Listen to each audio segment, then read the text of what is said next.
Don't underestimate this team. They're a good team. They're going to be hard to beat. But when they prove hard to beat, we turn on our own players and wonder, well, how come it was hard for you to beat them? Harry Kane's late double saw England come back to beat Congo 2-1. Kyle Walker doesn't blame Jed Spence for their goal. He says the centre-backs were at fault. Everyone is attracted to the round thing. The ball, people get attracted to. We all love it. We all want to go to the ball. And I feel that Konza and Gay have probably got underneath the ball and got attracted to the ball, and Jed Spence had to go with the runner. Speaking to the Sun's Proper Football Daily podcast, the recently retired Walker says he doesn't know how you watch England games as a fan. So it's Mexico in the Azteca late on Sunday night, and Thomas Tuchel is asking parents to give the kids a day off school so they can watch it. There will be a big match on in 4 days, and we need the support of everyone, and especially of the children. England versus Mexico is live on talkSPORT at 1 a.m. on Monday morning. The USA faced Belgium in the last 16 without their top scorer Folarin Balogun. He was sent off in the 2-0 win over Bosnia. We understand Jurgen Klopp is the leading candidate to take over at Germany if Julian Nagelsmann is sacked. And Frankie Dettori's been injured in a car accident in Newmarket. He's got several broken ribs and a broken thumb, according to his management company. Dettori's still in hospital for scans. More on this at talksport.com. talkSPORT News.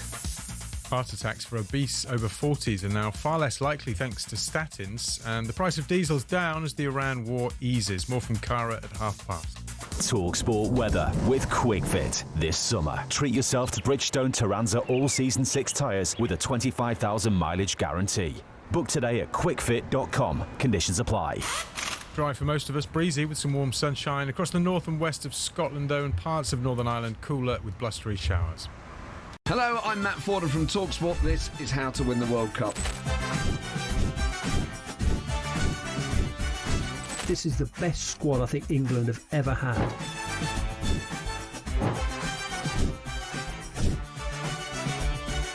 He used to love America, now he doesn't. It's very sad. It was so important to succeed because of all the pressure we received. Don't jump for this one, I'm going to knock his head off. Warning, this podcast does not guarantee England will actually win anything.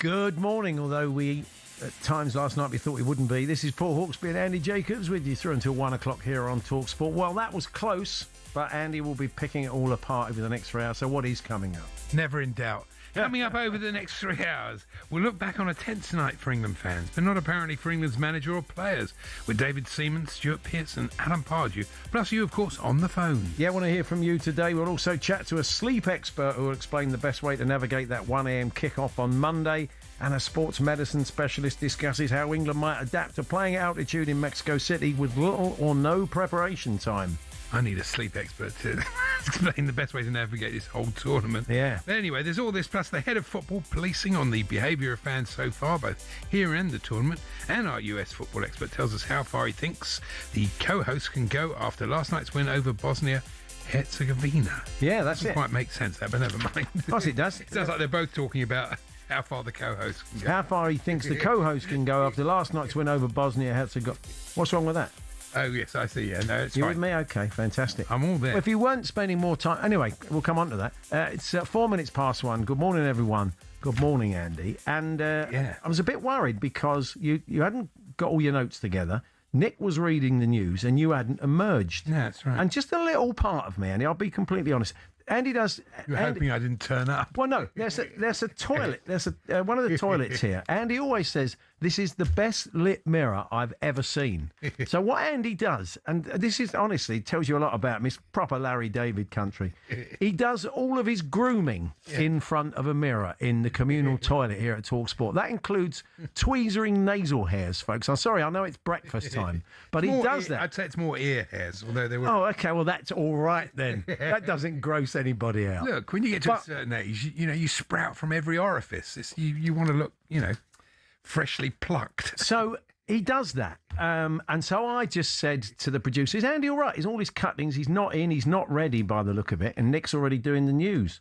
And, yeah, sure enough, he was in there plucking his nasal and nose hairs. So that's a little mental image to conjure with after a near miss for England. I've got to be honest, Andy, just for a second, it's flashed through my mind. I mean, you're of an age. I thought, as he died on the toilet, I thought, what an undignified... Exactly. I mean, it didn't tarnish Elvis's legacy. But I just thought, it would have been a great comic way to go, though, wouldn't it? Andy, minutes before he goes on, dies on the toilet. He dies with his boots on. He dies effectively on duty because the news had started. I'd have got Max Scott to read my notes out. You wouldn't even notice. There'd be no change. You wouldn't even notice. The good news is... he isn't dead. And so breaking news. We start Andy Jacobs. Breaking news. Still alive. He's still alive, as the late great Nigel Pearson would have said. All I say is calm. Bit of business has been done by two clubs. Hayden Hackney. Look, I didn't say I wanted you dead. I said I thought you might be dead. Or I hoped you weren't dead. But there's always a chance, isn't there, Andy? Could happen. Look, it can happen to well, it does happen to everybody. So it's going to happen to you one day. I'd just rather it didn't happen on the toilet. TalkSport. Look away, look away. We have to sing that. Glory, glory. You and the King. Anyway, talk about having to rewrite your notes. I've got some news first. Hayden Hackney signed for Everton. Oh, yeah. Great bit of business. Great bit of business for them. I know. 20 could rise to 24 million. I think he'll turn out to be a bargain, Evertonians. But I'm sure you've all been watching the stuff on YouTube if you haven't watched Borough play. I've already had my first bit of Chelsea-induced insomnia last night. Oh, don't let that get to you. The thought of Spurs signing all of these players. Matthias Fernandes has just been confirmed by the club. They're getting old players to do these sort of things these days, and they've brought Sandro in to do a bit of that, who's Brazilian, but I suppose speaks Portuguese, so that's fair enough. I'm very pleased with him as a bit of business. He's only 21. I think he'll bring a lot to the team and can train on even further. No, Spurs will be fifth next year. Don't worry about it. I mean, look, it's going to take a while to bed all these guys in, but it's a real momentum shift and a real change from the Levy era. Clearly, they've decided, the thing is that Daniel Levy, with his sort of thriftiness, has kind of has allowed us to sort of build up a decent amount of what they used to call PSR money. So we're in a good position to go and spend it. Absolutely. I feel sorry for Jason because he's got to work Jason Cundy. He's got to work with Jamie all next season, and basically Chelsea are going to be absolutely terrible. You don't know that. You've got a lot of very good players. Oh, yeah.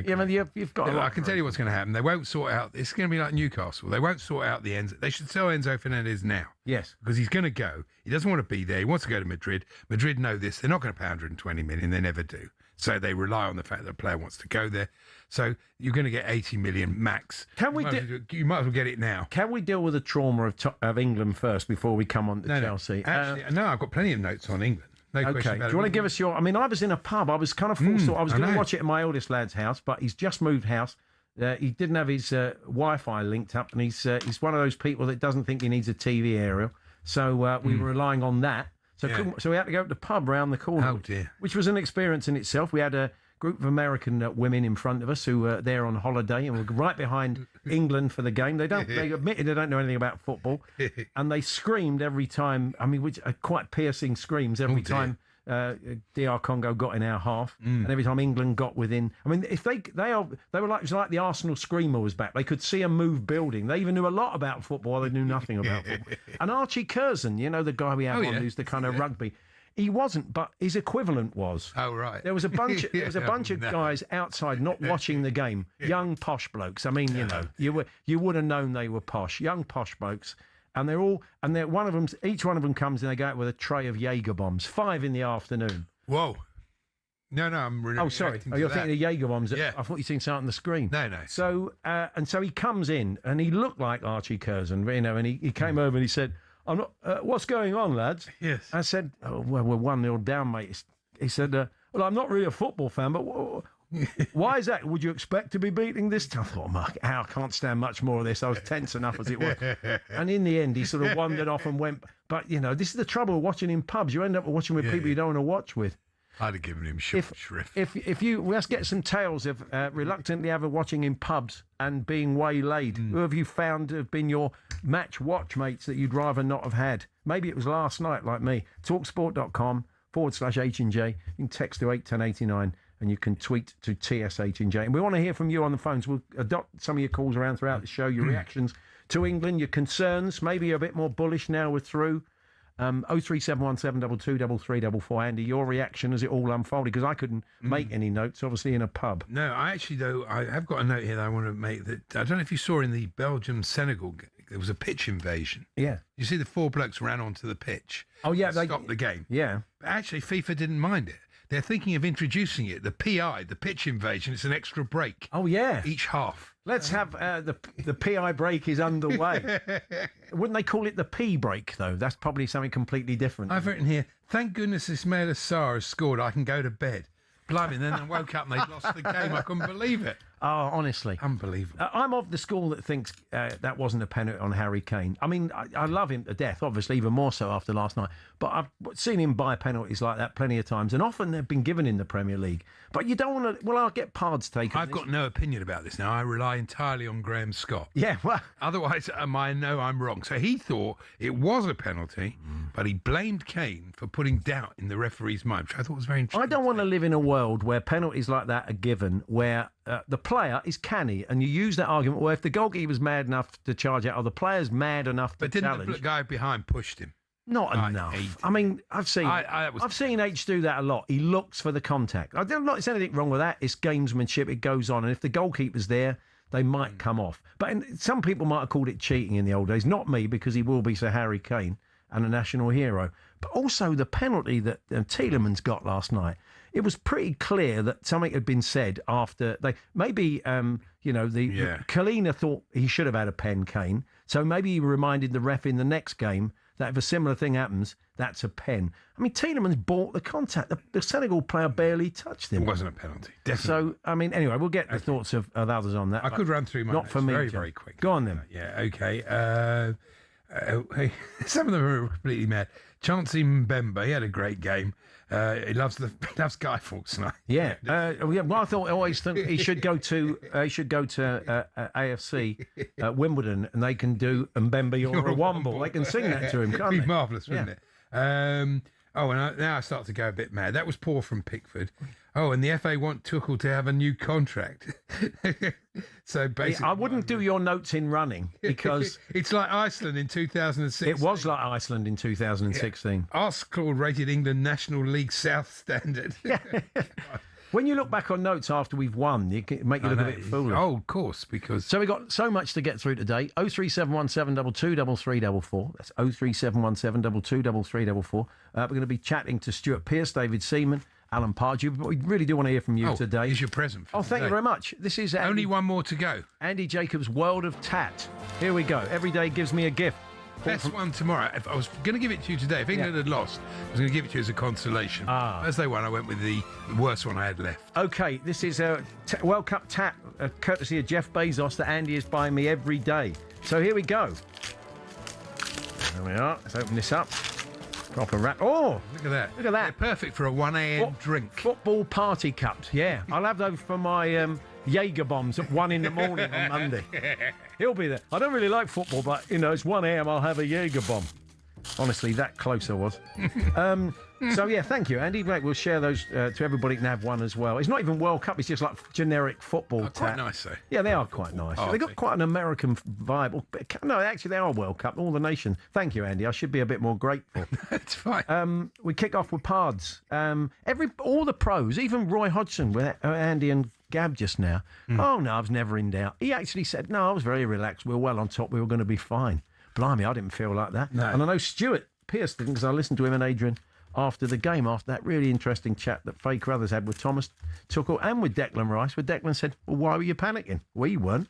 Oh. Well, we were. We were. Anyway, your thoughts on England. 03717223344. Surely Jim White should be the man you get on to talk about playing at altitude. What floor does he work on again? One of the listeners says, I believe it is the 25th floor of the World Trade Center. 50th. Jim has 50th, he has had altitude training. Oh, yes. He sent him to Mexico for 3 weeks before he did a couple of weeks in Colorado to get used to it. David Seaman joins us, Stuart Pearce, Alan Pardew. Let's crack on, shall we? Pards up next. 03717223344, talksport.com, text to 81089, tweet to TSH&J. The last few minutes just to confirm Hayden Hackney to Everton from Borough, confirmed 5-year contract. and Tottenham have signed, they've confirmed Matheus Fernandes from West Ham for £85 million. It's Paul Hawksbee and Andy Jacobs here on talkSPORT with our very good friends at Selco Builders Warehouse. It's where the trade go.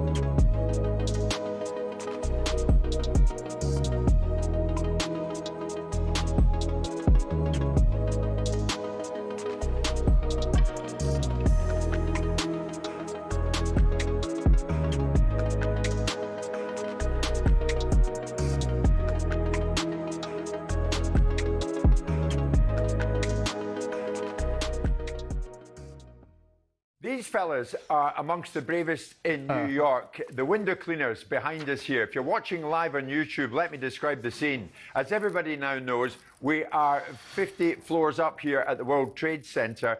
And what we know, we've done a bit of research. We know a bit more about these fellas. The bravest workers in New York City. Angel and Milton clean the windows outside here in New York, the World Trade Center. Look at that. They never look down once. They just go about their business on a regular basis. They've been here for 10 years doing this. Incredible. And they're joining in. Now, how about that? Transfer window cleaners. If you're watching on YouTube, if you're listening on talkSPORT, Angel and Milton have joined in. They are as much aware of us as we are of them, clearly, and they're aware that we are broadcasting. Free from Simon, is it? Free Martin Keown. I love. There's another one. Simon Jordan for PM. Yeah. Oh, you guys. They are 50 floors up. I mean, the drop down there is unbelievable. Angel, who I was in conversation with just a few days ago, was telling me, what about this job you've got? How on earth do you do it? There they go. There they go, guys. How about that, folks? Angel was telling me, do I worry about what I do? Cleaning the windows of the World Trade Center, 50 floors up. And he looked at me and he said, I was more afraid of being broke than scared of heights. Oh, gosh. What about that? Yeah. He says, it's a job I do, and I just do it on a daily basis. State of mind, isn't it? I've got some mouths to feed at home. He's got a couple of kids, and he says, I was more afraid of being broke than scared of heights. How amazing is that? I couldn't do it. I couldn't do it. Yeah. There's no way I can do it. I can hardly go near the window. I'm the same. I'm the same. Stand out there. I'm the same. You know, it's... Exactly. Hello, I'm Matt Fordham from talkSPORT. This is How to Win the World Cup. This is the best squad I think England have ever had.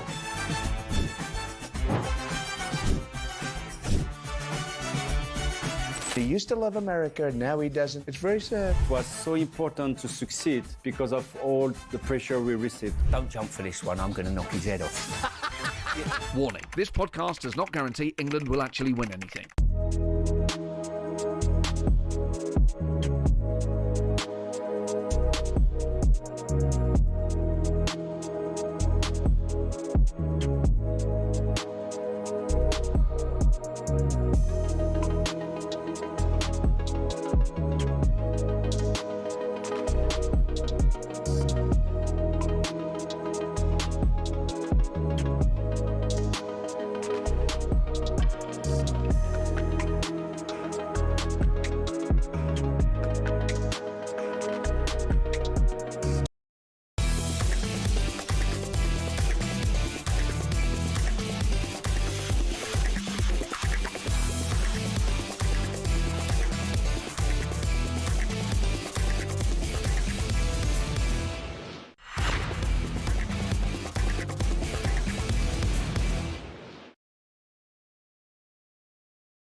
Unstoppable.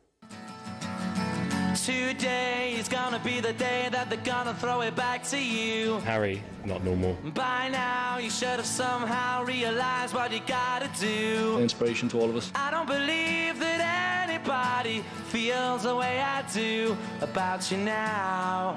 It's Kane! Oh, thank goodness for that! Two brilliant goals. The second one was unbelievable finish. By goodness, Jim, did we need him just then? Yeah, we're in the part of the tournament where you have to grind wins out, and that's what we've done today. Harry Kane's now scored as many World Cup goals as Pele. Quite incredible. Say the most important, Jim, but certainly up there. Another one would be pretty important as well. Most people would probably play out wide there, but he's just caught the keeper off guard and whipped it in the top bin, so yeah, it's different. Kane on the turn! Oh, what a goal! England's captain courageous, leading by example again. The one shining light. That's a stunning finish. Out of nothing. The ability to score a goal and get his team out of trouble time and time again. We have hero moments, and yeah, for me it was the day.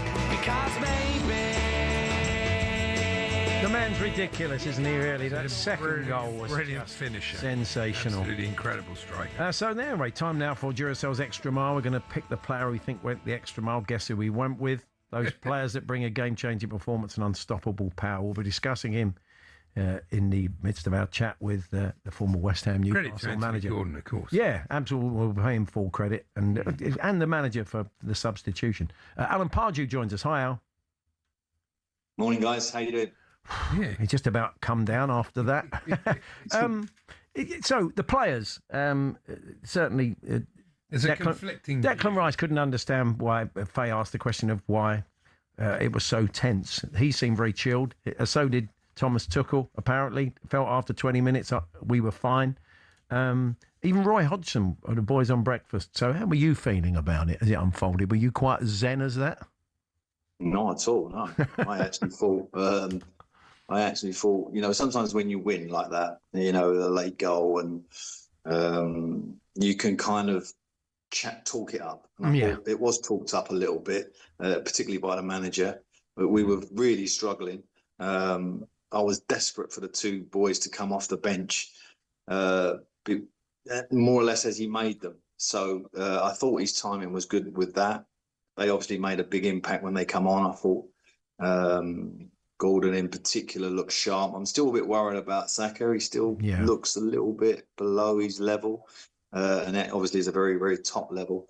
I mean, thank goodness for Harry Kane. I mean, we got all those new young England fans watching. They won't remember that game, but they will remember that goal. Those goals, it was a tremendous hit. And typical of Harry, you know, when you can't let him open up the goal like that. Either thought he'd smash it. That was a great, great goal. It was. It seemed to me, though, whoever starts, it's really, really hard, because when Rashford comes on for Gordon, he looks sharp and fresh. Yeah. The other way around, and the same with Madueke and Saka. So it's obviously quite hard playing an hour in that role. What Gordon, it wasn't just his energy. What Gordon brought to the table in his little cameo was so important, wasn't it, Alan? Yeah, it was. I mean, you know, I thought we was a little bit loose actually in our setup, particularly down the right. Madueke was too high. Yeah. Spence was has some flaws in his game where he doesn't read the game particularly well, and that was definitely evident in the first half. We really did struggle down that right side. The left side, as you say, the pressure on the starters is a little bit more intense, and I think it inhibits us a little bit. Rashford definitely looked like he was trying perhaps too hard, and that happens. And as you say, the release of bringing on the finishers or the subs or whichever term you want to use, does free them up. And as you say, the ones who are coming on look more freer in their way. And but we have to understand that DR Congo were playing. You know, it had been one of the greatest moments for that particular country's sporting history if they'd have beat us. So there's no pressure on them. They were playing with freedom, and we were completely opposite. Yeah. We look so tight and tense. And like you guys, when you're watching, and the fans at home and the fans who are listening on the radio today, you kind of wear every bad pass, don't you? It's not like a normal game where you could just have, you know, you're just sort of flitting about watching it, thinking, oh, he'll be all right in a minute. You're suffering every moment that we can't finish a pass, for example. And there was a collective moment of that in the pub I was, probably everybody at home and all the people in the stadium, where it all sort of manifested itself in a Declan Rice delivery from a free kick that hit the first man. And everybody went, it's like the air out of a balloon. I mean, it's unfair to single him out. But it just, that moment was like, oh, come on, really? Is that all we've got at the moment? And it was, whatever Declan said to Faye afterwards, it was incredibly stressful. That one of the fears for Mexico is that Quinones, the guy who scored the other day, plays off the left. He's a brilliant player. The energy levels of the Mexicans, because they're at altitude, is going to be key as well. So they're going to need the finishers more than ever. And we are worried about that right side. You'd like to think Thomas Tuchel knows who's fit enough to play down the right side, and they'll be doing some work. There's a big call for Rice to play there. Yeah. I mean, how do you feel about Rice starting there? Not for me, no. I actually think there's a couple of positions. I think Anderson struggled a little bit in the last couple of games. I think there's a possibility to make us a little bit more kind of have a little bit more flair in the team, maybe to put Rice in the 6, bring back Bellingham 1 and play Eze, for example, or Rodgers. I think that's a possibility. The right back situation is now really kind of on us. We got, we didn't bring in Trent. We've now got injuries. Could Konza go there and Stones come in? I think that's a possibility. Yeah. I think the performance suspense was a worry for the manager, and that will be on his top of his hit list of like what to do before the game on Sunday is, what am I going to do at right back? That is number one criteria for him. Only he knows who's fit enough, Alan, doesn't he? We don't have Quansah's fit enough to start. We don't have Reece James is fit enough to start. So he's going to have to just drill what he's got with Jed Spence and Madueke or Saka. Or, I mean, James, an issue there is he the right player for a game like that? I mean, he's great coming forward. He drifts into midfield. He's quite a languid player these days. There are concerns over his fitness and whether he might break down. They're going to be can run, but when he does, he breaks down. Yeah, and they're going to be at us. He knows that. They're going to be at us from the off because they know they have that great advantage at altitude, don't they? Yeah, they do. And we only got 48 hours, I think we're going to, before we land there and play the game. So the adjustment's going to be tough on the group. I personally think James is fine at right back. He is a bit languid at time, but don't underestimate his powers of recovery. With his pace and his intelligence, he really takes us up a level. But as you say, Rice would be a really, really big call because Rice is not used to being isolated with a wide player. He was particularly good in this game because they were just defending for their lives, Congo. So his delivery from right back was an asset in this particular game. But that I can't see it against Mexico. I just can't. I think that would be a really bad move. I tell you what is interesting, though, when the home crowd is so key. If England can score early and take the crowd out, then the pressure does switch to Mexico. So it'll be, it's not a game to fear completely. But we were saying to Graham Lasso yesterday how key a fast start was. We didn't get it again. We've not been coming out the blocks. And as I said, they are going to be pushing us back from the off Mexico with that crowd behind them. So, I mean, can you see a fast start in the Mexico game? Well, there are a couple of things I think that relate to that. One is we've got momentum out of the results, so that's good. But we're not getting momentum out of performance, and that is a problem. When you look at France, for example, they've got both going on. They've got momentum in performance, momentum with their fans, momentum with the results. They look the red hot favourites. For us, we need a performance, I think, and Mexico might suit us. I know the altitude and the heat is definitely a concern, and you would probably say we're no more than even for the game, but then coming on to us, and us breaking on them with the pace that we got in the team might really suit us. So in a way, I'm kind of more optimistic about this game in terms of a performance. I'm not sure about the result, but certainly performance, I think we'll look a lot better. I think the pressure, as you say, will switch to them. So, yeah, it's not all doom and gloom going to Mexico. There could be some really good stuff for us there. An optimistic note to head into the news on. Alan Pardew's with us. Going to hear from one of the England fans as well. Talksport.com, text 81089, tweet TSH and J for anything you want to say on England last night. 03717 223344. That's 03717 223344. To give us a call, talk a bit of England today, what you'd like to see change. Any players to be drafted in, players that maybe aren't getting a look in that should be. So let us know how you're feeling. But for now, we salute Harry Kane in Duracell's Extra Mile. Duracell's Extra Mile on talkSPORT. Different, better, unstoppable.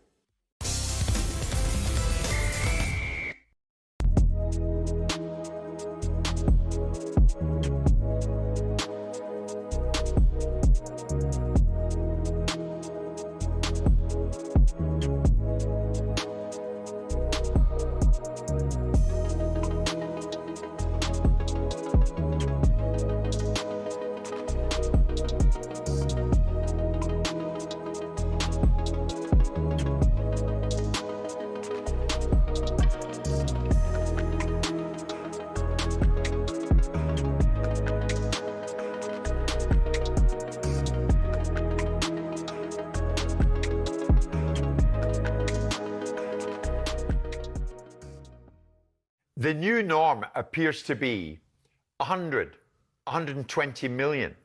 Will the market reset at some stage? Who cares?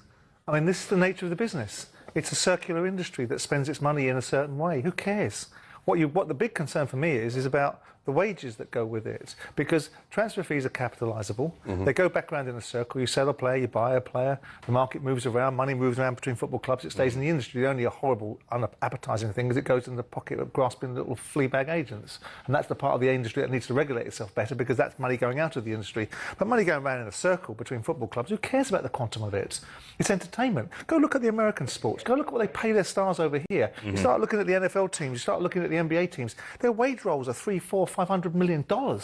And the scale of their industry is so significant. But you say that wages have got out of hand. Come on. Now, wages, because the problem with high transfer fees is wages coming in behind it. And that's the challenge. Yeah. So for me, I now look at it, looking at from the outside in, having been in the inside, railing against the system and trying to make sense of it from a business point of view. Stop trying to make sense of it of a business. It's not a business. Football is not a business. I always say it's a business and try and run it like a business. It's not a business. It's a sport. It shouldn't be governed by business rules. There shouldn't be this PSR nonsense in place. People should be able to invest in football clubs and build them as they want, because people own football clubs now for a whole different set of reasons. I know that, but you see it differently to the rest of us. You are somebody who made an enormous amount of money due to your own business acumen. Sure. For the man in the street, Simon, this is a nonsense. But the reasons why it's a nonsense. For the fellow who can hardly afford his season ticket. But this is the reasons why it becomes a nonsense, because, or not so much a nonsense, but it becomes challenging for the man in the street because it has a drag and tag effect. The cost implications of effectively the PSR governance means that ticket pricing and things of that nature become so much more prevalent because people are trying to fold.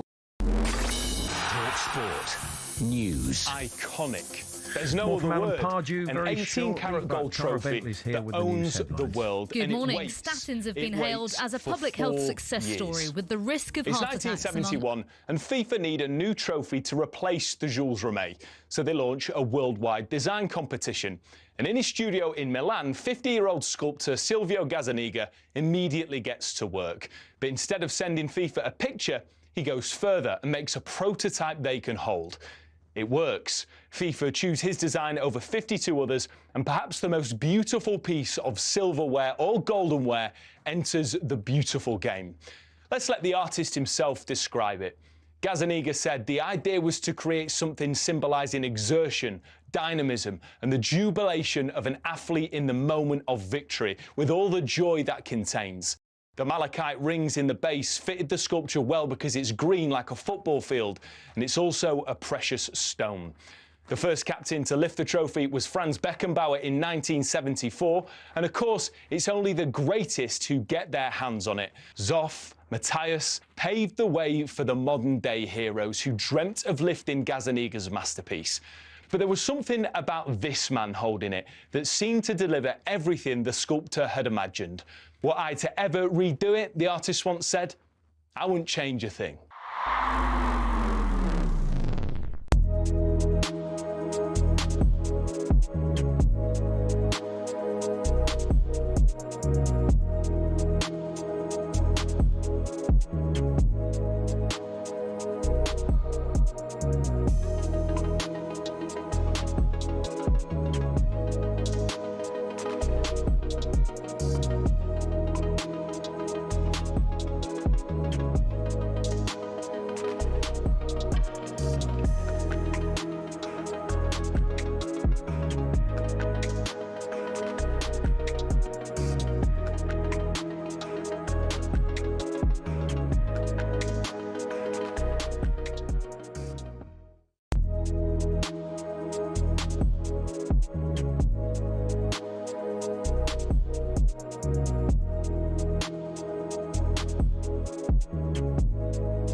Good morning, Paul Hawksbee, Andy Jacobs here on talkSPORT. We'll be chatting to a sleep expert later on, find out how we're going to navigate that 1 a.m. kickoff back here, and also an expert on a sports medicine specialist on playing at altitude, which is going to be interesting from an England point of view. Before that, though, just picking up on something Alan Pardew said before the news, Eddie, the Chelsea fan, joins us. Hi, Eddie.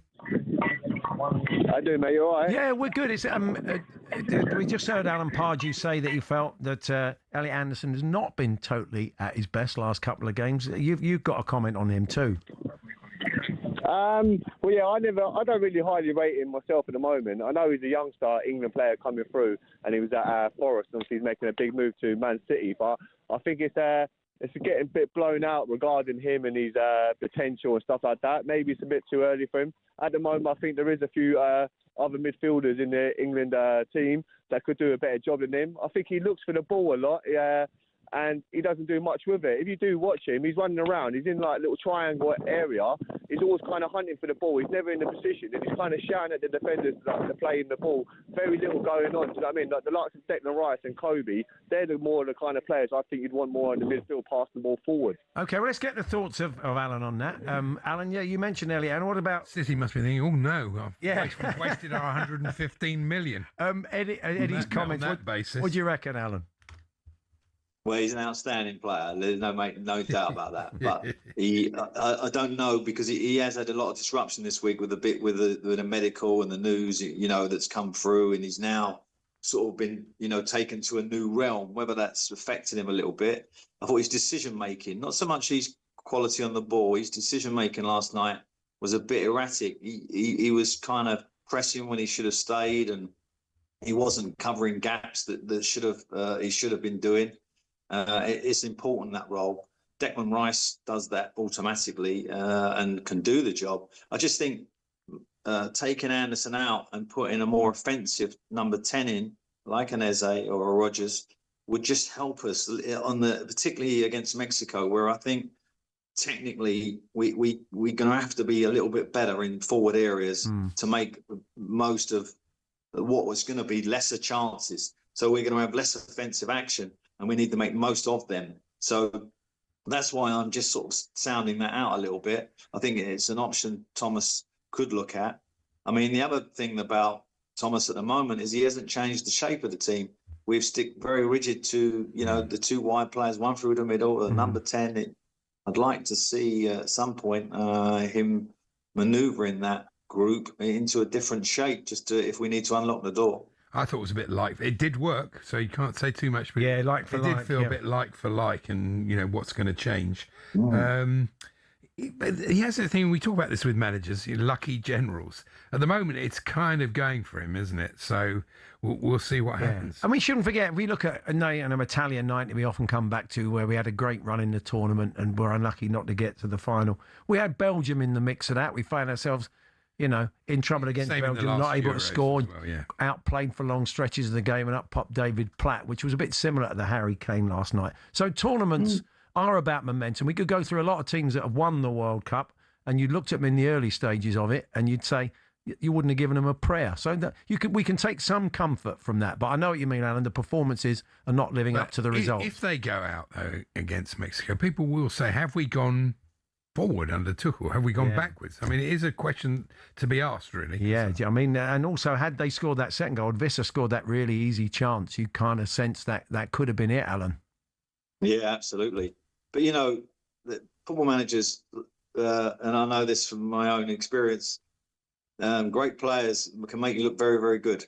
And teams generally can really let you down. So the individuals can grasp the situation and get you out of tight moments when your team's not playing well, and you're answerable for the team, really.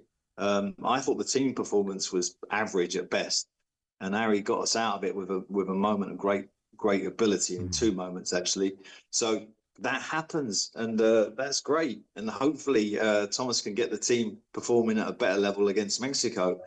I can remember many a time, I can cast your mind back, because I know we have a Chelsea fan in the room, that Papa Cisse getting that goal at Chelsea, in the outside of the boot. No one could see that coming. It was just great players produce great moments and win you games. I was there that night. Yeah, it was quite annoying. Yeah. Andy was a broken man. I thought he might have been. Yeah. It was a good goal, though. Not being able to have a settled back four because of the injury situation, what would you be doing in this next few days? Because he'll know. I mean, are you happy with the centre halves at things stand, and how culpable were they? Although Jed Spence seems to have taken most of the heat, how culpable were they for DR Congo's first goal, Alan, in your eyes?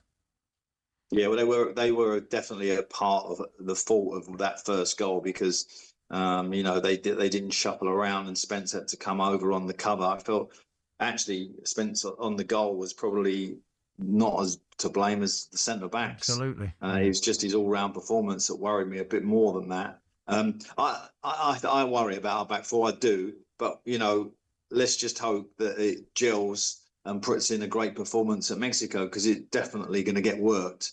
There's no doubt about that. Whether this is the game for Stones, I'm not so sure. They're quick, they're fast, they'll be energetic.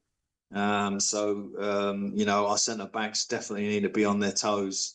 It's going to be a tough game. But as I say, on the positive side, sometimes a back four can just quickly gel quite quickly and surprise even managers. So we definitely need that to happen, because our back four at the moment and goalkeeper look a little bit edgy. Yeah, let's put it that way. We're going to have a chat with David Seaman later. Yeah, their line is led by 35-year-old Raul Jimenez. Yeah, I mean, look, Raul Jimenez, we know... Very good player, but, We're talking about the crowd and the conditions, but, and Mexico have looked good, but they're playing in their own backyard. But man for man, it'd be very hard to argue that England aren't a better side. But as I said... I just think that, with Jimenez leading the line, which we do know well, and obviously... as a Fulham fan, I know him really well. He's a terrific player, but he's not going to really stretch it. It's the runners that worry me. Yeah. Because, in the system that Mexico play, they've got runners going past him and inside of him, i.e. the wide players. So, our centre-backs really need to be alert, more so. Obviously got to look after him, but it's going to be more so the runners that are coming through and the movement that they have. I still maintain, though, and I'm positive on this, I think we could beat Mexico. I would not like the bookies. I would have a slight favourites. Oh, that's good to hear. Are you concerned, Alan, at all about the Arsenal players who have looked a little bit, and it's understandable, they had such a long season, but a lot of them haven't, they've looked a bit tired, and they've looked a bit like emotionally tired, mentally rather than physically. Yeah, that's a good point. I mean, winning a title for the first time and under the pressure they was under with Man City pushing. I guess they are a little bit tired. But, I think it's that part of the season now where really and truly they know how big this competition is. You got to kind of put all that negativity behind you and just step forward.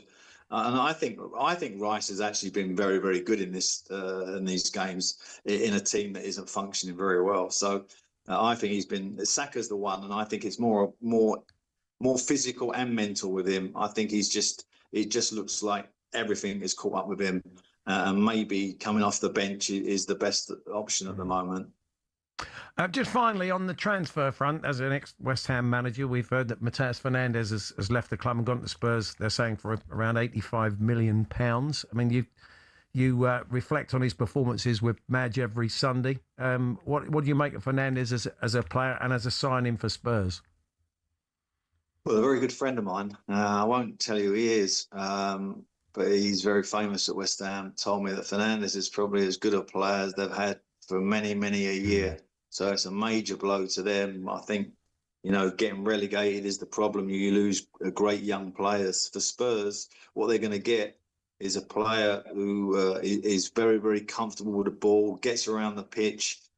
He's agile. He's up and down quickly when he gets knocked down, and he's a winner. I really think that's a great signing for Spurs, and the valuation justifies that opinion.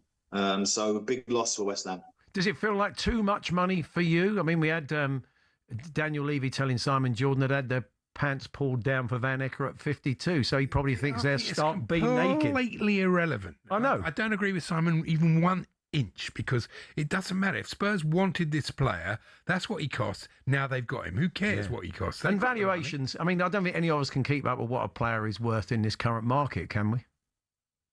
Well, I think what's happened at Spurs is the threat of almost getting relegated has knocked them into major league action. And they've gone like, well, okay. And remember last year when they missed out on 2 or 3 signings, particularly the Forest boy, that they couldn't really fall down. When they enter in the market now, they need to get it over the line, and they've done that. And I suspect their wage bill, and Daniel Levy would definitely have sleepless nights now, is now taken a completely different turn in the graph. Yeah. The graph has definitely gone up. Well, I'm certainly hoping so, as I've renewed my season ticket. Alan, we're going to chat to you next week, and we sincerely hope we'll be looking ahead to England. We should ask Alan if he's staying up. Yeah, Let's hope so. How are you going to do it? You're going to get a few hours shut eye first, or you're not going to bother? You're going to just go through, and how are you going to? Well, it's easy for 60-year-olds. We have that thing called an afternoon nap. And if you're a young person, you should try it. Okay, right, good stuff. Brilliant. Cheers, Alan. Thank All you. the best. That's Alan Pardew there, former West Ham Newcastle manager. You can check out the latest World Cup Daily podcast. Adrian Durham, joined by Stuart Pearce and Jim Proudfoot in Atlanta. I was having a listen to the guys after the game last night, and it's really good listen, so I'm sure the podcast will be as well. Talking Harry Kane and those 2 goals, Tuchel's tactics. Stuart talking about climbing Mount Kilimanjaro to talk about a bit of altitude. Maybe that's something we'll touch on with him when he joins us later. And you'll hear from Thomas Tuchel, Declan Rice, who had a really interesting chat with Faye, and Elliot Anderson. That's the World Cup Daily, available on all podcast platforms now. We'll have a Spurs fan joining us to talk Jed Spence. And Nick Littlehouse is a sleep expert and can give us some insight in how maybe we should approach that 1 a.m. kickoff live on talkSPORT early hours of Monday morning. We're here with the good friends at Selco Builders Warehouse. Check out this month's real deals at selcobw.com.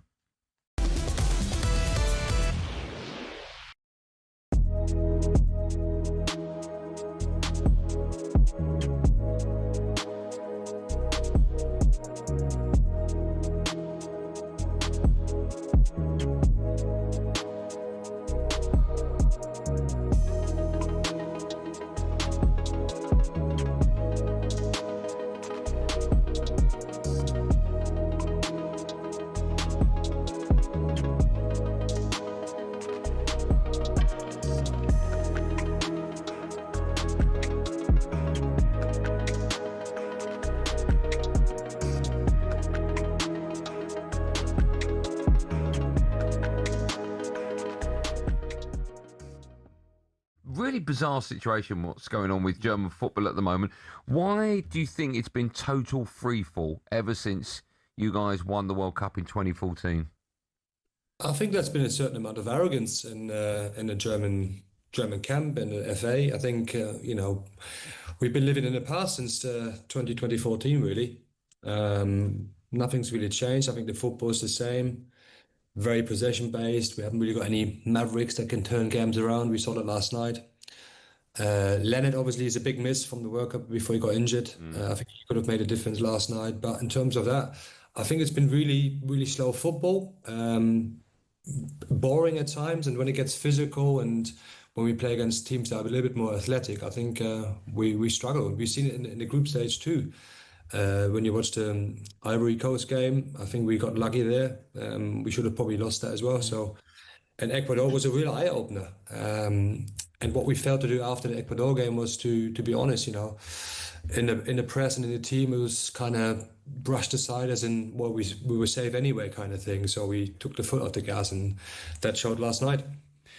Good morning, Robert. It's Manu. Looking good, mate. Yeah, you too. Well, who is responsible for this mess? The manager, the players, all together?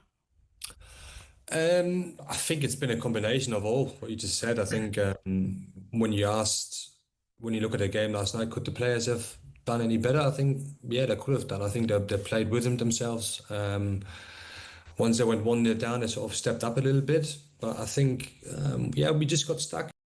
Get ready to get that winning feeling with talkSPORT Win. This summer, talkSPORT is bringing you live and official coverage of every game of the FIFA World Cup 2026. And to celebrate, we're giving away £26,000 guaranteed. Go to win.talksport.com to enter now, and you could win 26 grand in your hand, tax-free. Enter now, and you could be the next to get that winning feeling, courtesy of talkSPORT Win. Find out how to enter now at win.talksport.com.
Paul Hawksbee, Andy Jacobs here on talkSPORT now. As the final whistle sounded last night for England DR Congo, I'm sure a lot of people's attention turned to Mexico and thought, blimey, 1 a.m.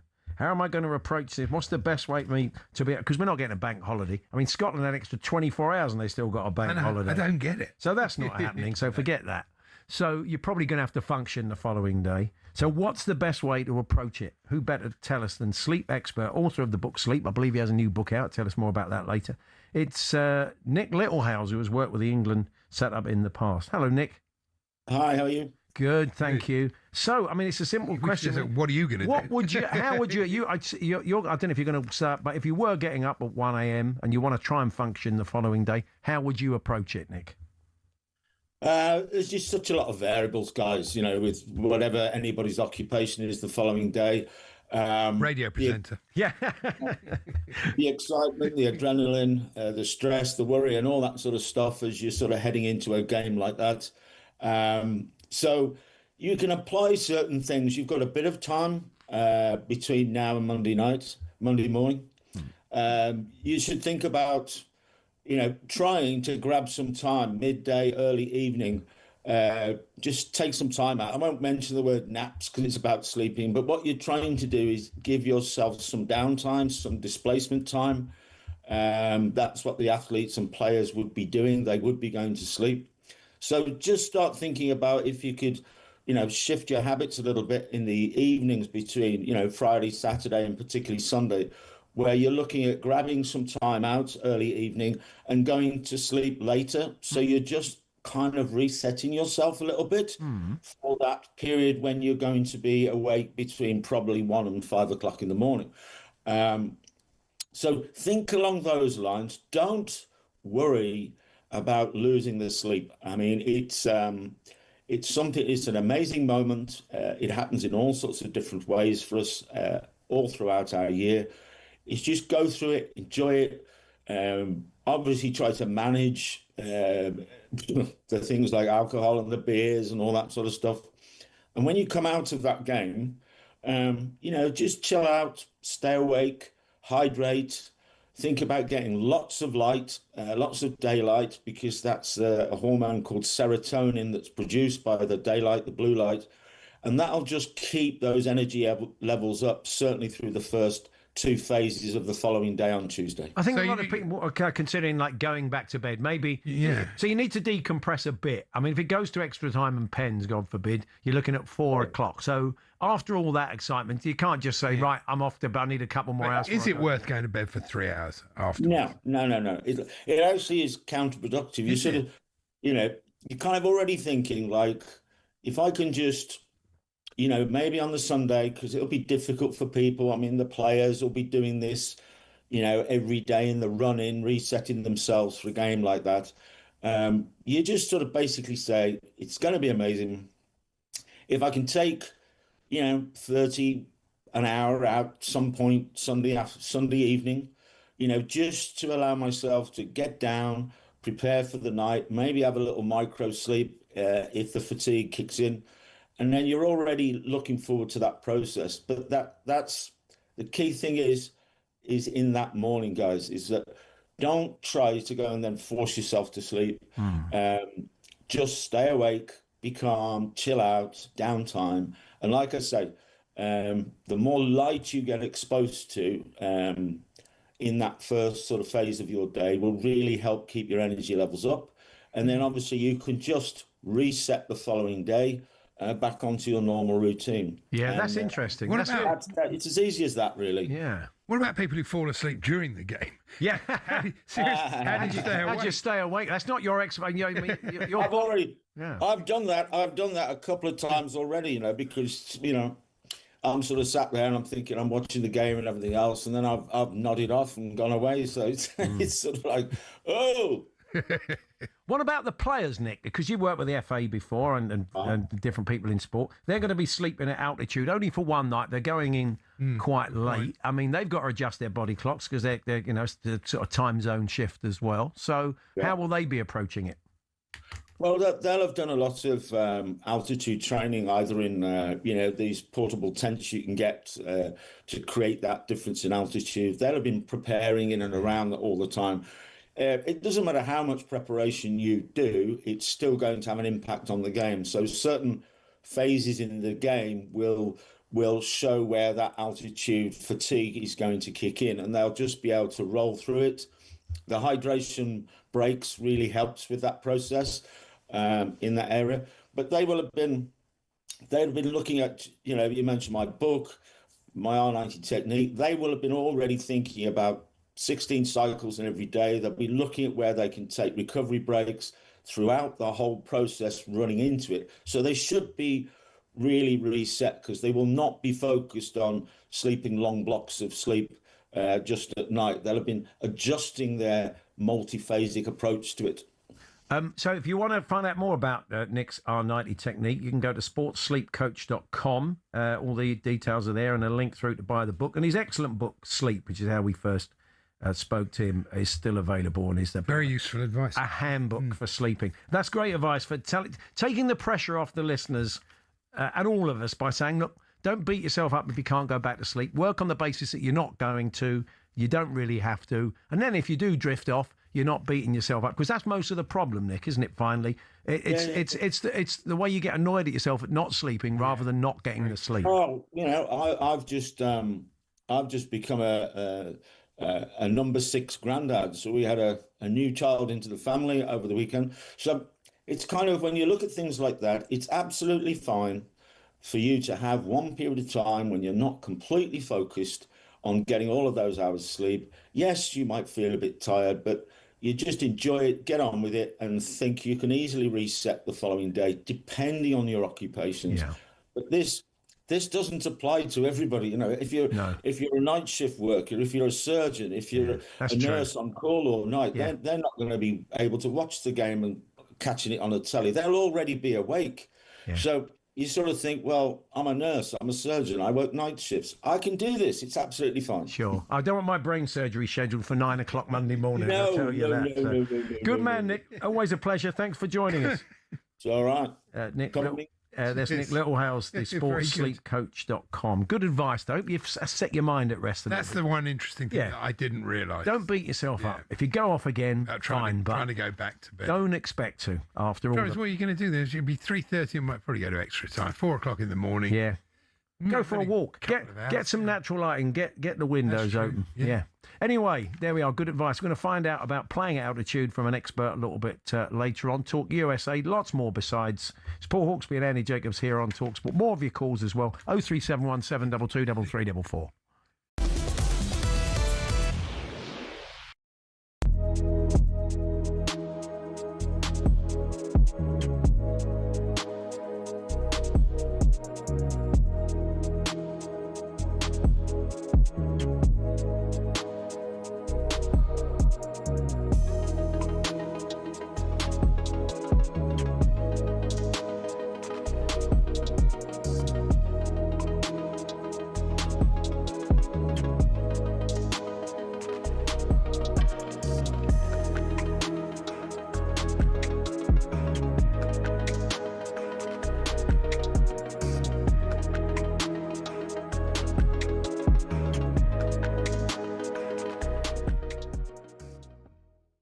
think as well, when you lost the last final to Argentina, how they lost it. Yeah.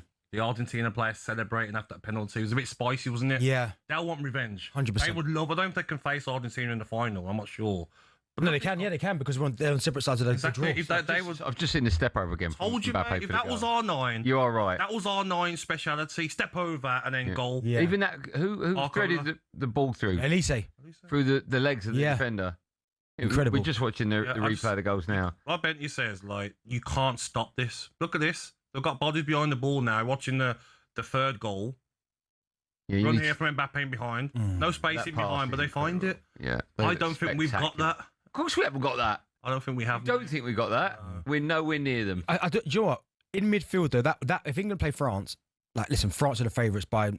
It's just not close in terms of the quality of the squad. But the midfield battle will be interesting because I think our midfield could give their midfield a run. Tchouameni, Rabiot, Kone. Kone. I think he can go up against that. I agree. Left back as well. Yeah. I love Digne, but I think we'll get mauled. You could get at Digne at left Yeah, back 100%. Come there, right back. I think we get mauled if we play them. No, I don't think we did it in the last World Cup. We're questioning whether we're going to beat DR Congo tonight, and you think we're going to beat France? Yeah, but that's more to do with... That's more to do with the well, not so much the climate, because I think it's in an air-conditioned stadium, but that's more to do with just the situation of the game and stuff. But those quality... I think England will raise their levels when they play against France. They'll probably still get beat. Do you think we can beat France? Anyone can beat anyone. Do you think we can beat France? I watched Cape Verde draw with Spain. Yes, I know, but that was the opening game in the World Cup. Still. Do you think we can beat France? I think we can, but I don't think we will. Well, Andy, like I said earlier, the first...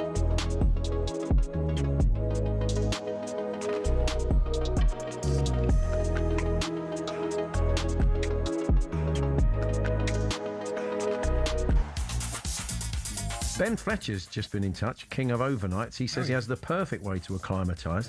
Why not listen to Extra Time with Ben Fletcher on Saturday and Sunday mornings from 1 to 5 a.m? Great advice, Fletcher. Bit of a vested interest, I think it's fair to say. But it's a good listen. Training. I wouldn't put you off. We're going to speak to the head of UK football policing. That's Chief Constable Mark Roberts later on. Look at the behaviour of fans both here and in the States. And David Seaman joining us to talk about that goal. The Arsenal players looking a bit flogged and other matters besides. But first, Nick Ellaby has the sports headlines. Talk Sport. Thanks, Paul. Good morning. Former England manager Roy Hodgson's wondering what all the fuss is about after England came back to beat a tough Congo side. I wasn't concerned about the performance at all, I must say. Even when England went a goal to nil down, I still was pretty sure we were going to win the game because of the domination of the match. Harry Kane had to bail England out with 2 late goals. The recently retired Kyle Walker told the Sun's Proper Football Daily podcast he found it tough going. I was saying to the family, I don't know how you actually watch an England game. Obviously, I'm normally on the pitch and it's a little bit easier, I think, for me. Kyle Walker is on talkSPORT Drive this afternoon from 5 p.m. And head of England's World Cup last 16 tie against Mexico in the Azteca at 1 a.m. Monday morning. Thomas Tuchel has a message for the parents of England's young children. Write an excuse for school and let them watch football. Come on, there's so much school to go to, but World Cup is every 4 years. Let them watch. We're told Jurgen Klopp is the front runner for Germany if Julian Nagelsmann's sacked following their exit to Paraguay. German football expert Kev Hatchard says Klopp can bring a whole new energy to the job. In Germany, they absolutely adore him. I cannot tell you the amount of things he advertises in Germany. You can't move for Klopp adverts about this, that and the other. That he is a national hero. They absolutely love him. Mateus Fernandes claims Roberto De Zerbi is a huge part of why he's joined Spurs. The Portugal midfielder moves from West Ham for $85 million. Meanwhile, Hayden Hackney's move to Everton from Middlesbrough is now official. And Frankie Dettori is in hospital after a car accident in Newmarket. According to his management company, Dettori has broken several ribs and his thumb. All the latest at talksport.com. talkSPORT News. Survivors of historical forced adoptions will receive a state apology from the Prime Minister, and Labour say Nigel Farage is not on the side of working people after it's revealed he has 5 houses. More from Cara at past. talkSPORT weather with QuickFit. Heatwave outside, oven inside. Stay cool this summer with a free aircon check. Book online or visit your local QuickFit today. Dry for most of us. Breezy with some warm sunshine, but across the north and west of Scotland and parts of Northern Ireland, cooler with blustery showers. Get ready to get that winning feeling with talkSPORT Win. This summer, talkSPORT is bringing you live and official coverage of every game of the FIFA World Cup 2026. And to celebrate, we're giving away £26,000 guaranteed. Go to win.talksport.com to enter now, and you could win 26 grand in your hand, tax-free. Enter now, and you could be the next to get that winning feeling, courtesy of talkSPORT Win. Find out how to enter now at win.talksport.com.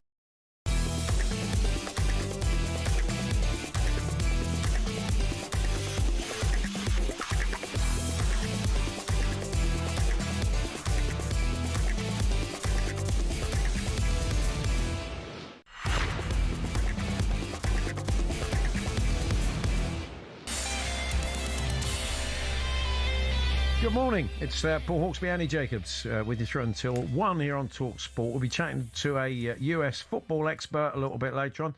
They got through last night, 2-0 against Bosnia-Herzegovina, and they are in the next stage. But they lost from Balogun last night to a pretty unlucky red card. We'll chat to our expert about that and how far they can go in the tournament. Our creature of the night watched that game. We'll see it through their eyes.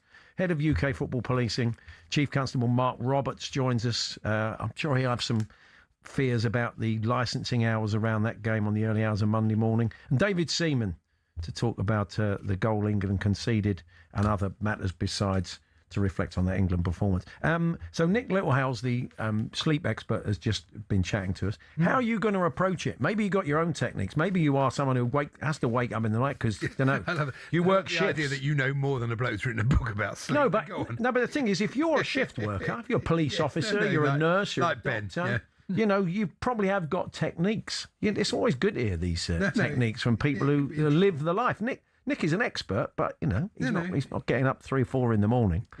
I don't think so. Anyway, let us know. What are your techniques? What's the best thing to do? 03717223344, talksport.com. And Alan from Ipswich on the line. Yes, morning. Well, I mean, he's managed it for years. Exactly. He often used to say to me, you try getting up at 4 o'clock in the morning. We wish you well, Al. Hopefully we'll see him back soon. Lewis, the Spurs fan, joins us. Hello, Lewis. Morning, guys. How you doing? Not bad. You're throwing money around for fun, aren't we, at the moment? We'll come on to that. I know you want to talk. You want to talk about Jed Spence first. What's your take on that? Well, I'm just getting a bit sick and tired of him being made a scapegoat for England's poor performances. Everyone last night was awful.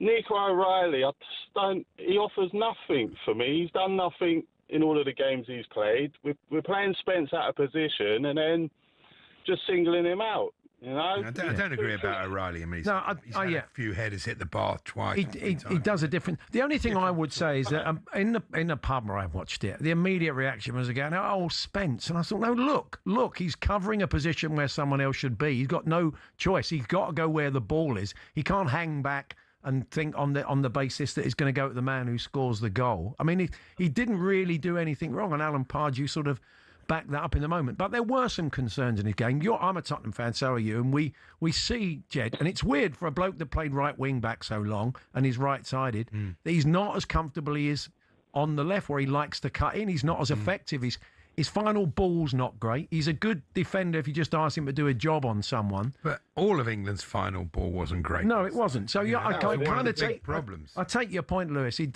He has become a bit of a whipping boy, hasn't he? Really. He has, yes. And you think the whole defence has probably shifted because O'Reilly can't get back. He's more attacking. He's been playing left mid for City. Like, why he's been brought in as a left back when? Well, he drifts into midfield. I mean, he normally does start at left back, but he that's his Tuchel wants him to. I just want to ask you about the business. I mean, you, like me, probably don't care. We've waited years and years for someone actually at the club to, live up to the stadium and the traditions of the club. And now they're spending money. Going to spend 185 million on 2 players. How are you feeling about that? It feels like I'm dreaming. When do we buy players this early on in the transfer window? You know, we normally wait to the end and pick up the scraps. So this is beautiful to see, and we're going to be right back up there next season. I can see it happening. Well, 1 game a week will certainly help. You're quite bullish for us, Andy, aren't you? Unfortunately. Yeah. Good man. Thank you, Lewis. That's Lewis, the Spurs. I have a fear factor level, I know when I start to worry about another club. And Really? Oh yeah, they're going to do well, Spurs. It's Right. I mean, look, you've got to bet. bet all these guys in, but I think that the power of De Zerbi, as Fernandes and said, and that's clear with Tonali as well, that they, the intensity of the bloke and the way he operates, I think a lot of them are going to want to get involved in that. Anyway, we're going to talk a bit of betting now. If you fancy a little flutter on the football and more, then our friends at BetMGM can help. It's showtime on talkSPORT with BetMGM. We're ready for the action. Are you? Visit betmgm.co.uk or download the app. 18 plus. Gambleaware.org. Sean Martin joins us from BetMGM. Hi, Sean. Morning, guys. How are we? Well, just still Are you slightly disappointed? Yeah, you gutted. Did you burn your DR Congo shirt?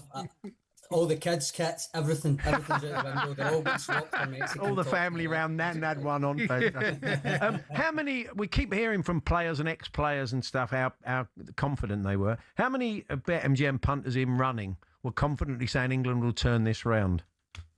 I did. I asked the traders that earlier on. Quite a lot actually. A considerable amount jumped on England when it was 1-0 to the DRC. So yeah, there was quite a bit of confidence there, or just opportunistic potentially. But but they were right. They were right in the end. That's the thing.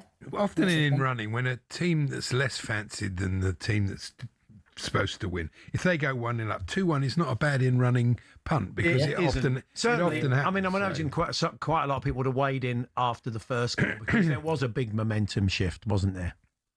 Yeah, and obviously you're equaliser, sacrificing you're sacrificing the odds at that point, because if England are level, they're then just outright favourites again for it. Yeah. But quite a lot of people got on England in play when it was 1-0 to the Congo. So yeah, fair play to them. Uncharacteristically for me, I actually caught all three games last night. I don't know if you saw the Belgium-Senegal ending, but dearie me, Senegal. I mean, you're looking at quite fresh, I have to say. If I think a lot of people would have gone to bed at half time, and if like Andy did, and if they did, again, they I went to bed at 2-0. Yeah. They wouldn't have thought for a moment that there was a way back for Belgium. No, right up till the 88th minute, I didn't think until the equaliser. I didn't think there was a chance. I caught the USA-Bosnia game as well. I heard you mentioning Florian Balogun. That was pretty straightforward for the Americans, but I think that red card, theoretically anyway, causes a bit of damage for the next round against the Belgians, you'd think. I thought it was actually relatively similar to the Lionel Messi incident in Argentina's opening game. I thought that was more malicious. I thought Messi was clumsy. I think that was just a foot coming down. The player couldn't really judge where the foot was coming. He was incredibly unlucky, wasn't he? Yeah, I think different outcomes there maybe suggest that is the case. And obviously, apart from the kids getting kitted out in their Congo shirts, the England game. I mean, you've got to give Harry Kane the credit, isn't it? Big players deliver, and he's a massive player. I think that's the difference for me anyway, between having like a really solid squad and a really solid squad that also has a bona fide Ballon d'Or candidate in there. Because, as I say, we had plenty of folk jumping on England in play, and also on Harry Kane next goal scorer and things like that. Naturally, I had to sit through another lengthy debrief this morning from the English lads in the BetMGM team. Surprisingly, actually, though, they were not all in agreement about the next round. One or two, unsettlingly for me anyway, confident that you'll do a number on Mexico and the Azteca. Others very, very wary of that tie. I'm keen to hear where you two come down on this as well, because I heard the caller just before I came on there, and the bulk of the guys in the offices chat earlier on was about team selection. A heap of them want Anthony Gordon back in for Marcus Rashford, 2 assists last night, of course. That's so knee-jerk, isn't it? It's because last time Gordon was terrible, so people would say, we've got to have Rashford. I mean, this is what I was saying. I'm saying you're just going to keep swapping them in and out. That's ridiculous. We need a settled side. But Sean, I want to ask you, because there's a difference of opinion between the professionals who thought England were always going to win, always going to get back into it, and us who thought, blimey, what's happening here? So you did think at first, they're going to score, we'll be fine. But it got to a point by the third break or the second hydration break where you just thought, well, look, Sean's got no skin in the game. He's a Scotland fan, a Celtic fan. So that's just a very quick one on that, because we've got a bit to squeeze in. Did you always think England were going to get back into it? Yeah, I was resigned to that fact rather than believed it. But no, I did. I thought Congo deserved credit. I thought, particularly in the opening stages, Vissa hitting the post as well, I thought they did look dangerous. But ultimately, the chances that England were creating, the saves that the Congo keeper was having to make, I thought at some point it will break and England will score, and then once you get one, I thought, you will get a second. And when you've got Harry Kane doing that, second goal was like Roy of the Rovers type of stuff. That was a brilliant goal. So you've got to give them the credit, and they were creating chances. England, that's the thing. It wasn't like the Ghana game where it was a slog. It was. Congo had their chances as well, but England did look a bit better going forward, I thought. Absolutely. Actually. Sean, we got David Seaman awaiting, so we're going to have to let you go, but we'll chat tomorrow. Thanks, Sean. Thank you very much. No worries, guys. Sean Martin from BetMGM with all the latest odds. Visit betmgm.co.uk. Download the app. 18+, begambleaware.org. It's showtime on talkSPORT with BetMGM. Keep things golden with responsible play at betmgm.co.uk. 18+, gambleaware.org.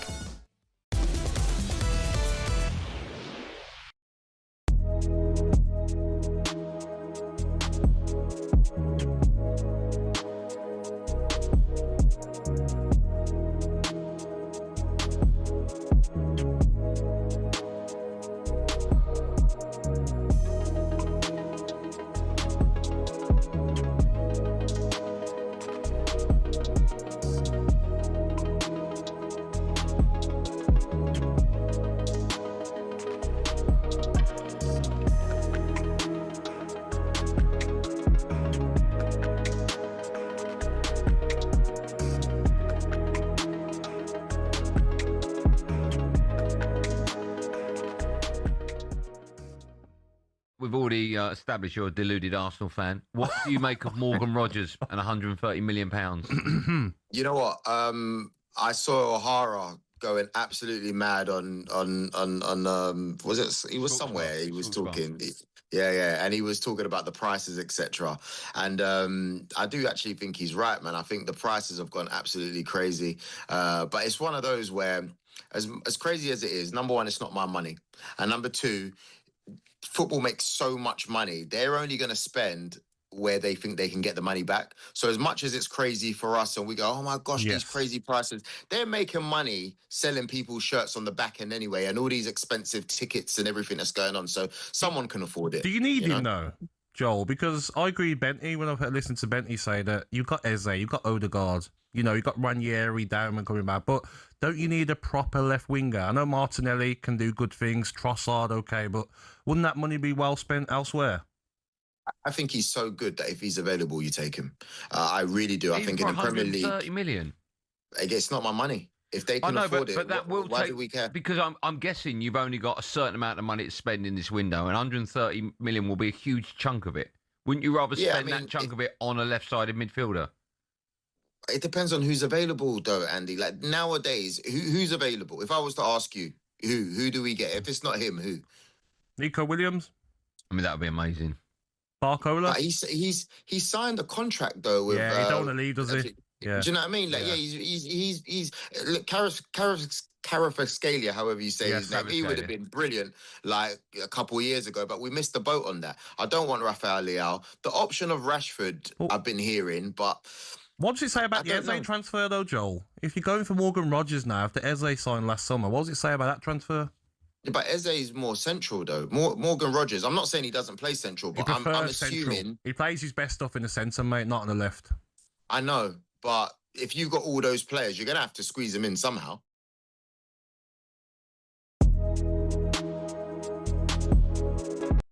Hello, I'm Matt Forden from talkSPORT. This is How to Win the World Cup. This is the best squad I think England have ever had.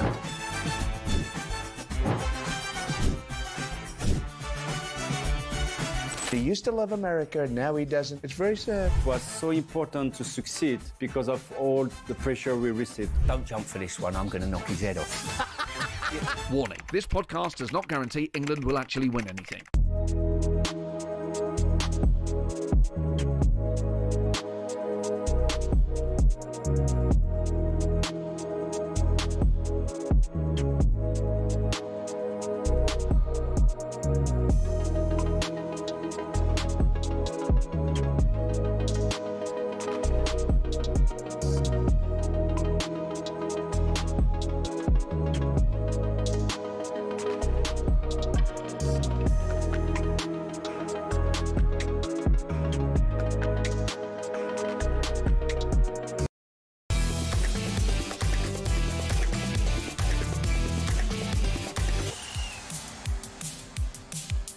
Well, I wish I had £1 for everybody who's uttered the words Pickford should have done better in the last 12 hours or so.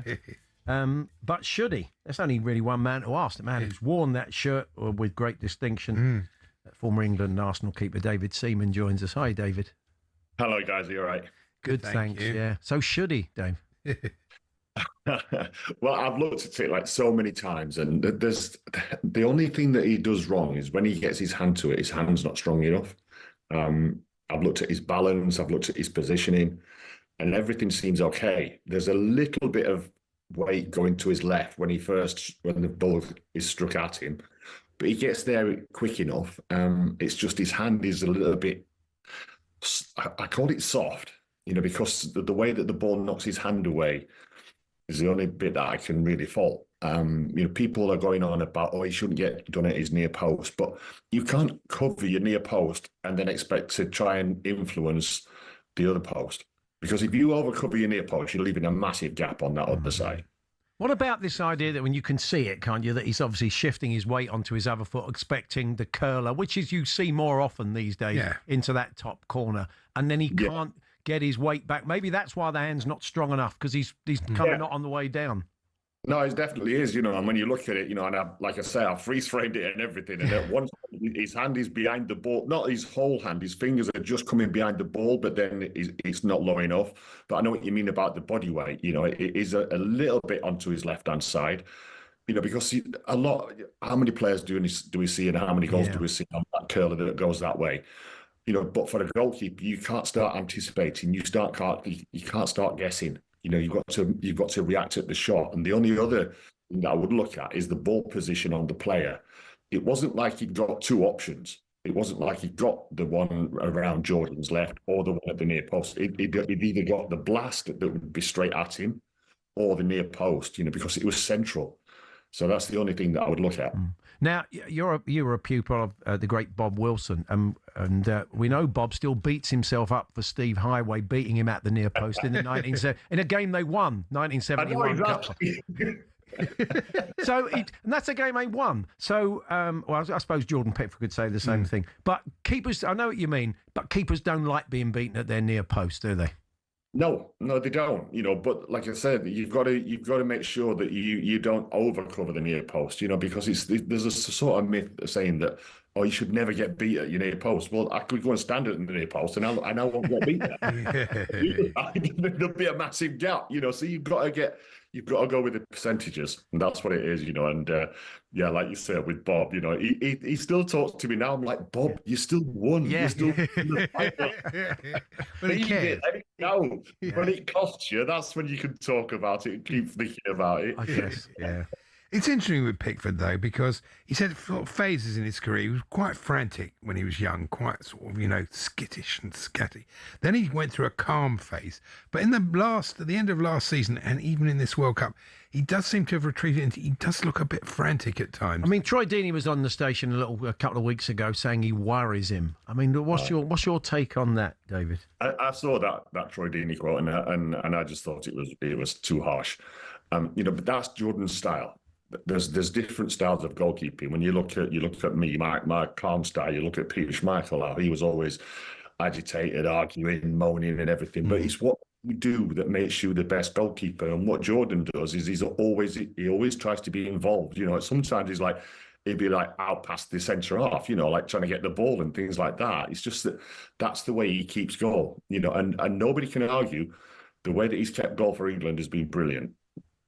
Yeah, no, I think it's fair enough. Also, one of the issues we seem to have at the moment is we're constantly changing the back four. Some of it for injury, some of it for just a bit of rotation. How difficult is that as a goalkeeper, especially even coming into an international setup where you're not playing with the same players all the time? But we're seeing changes. It is causing us issues at the back, isn't it? Yeah, I think it's causing the issues between the back four rather than with Jordan. Because of the organisation. As we saw with the goal. Everybody's moaning at Jess Spence, but he did the right thing. He had to go with a player that was in the most dangerous position. The other player that's out that actually scored the goal, he needs to be picked up by someone else. When I look at it, there's 4 Congo players on our back line.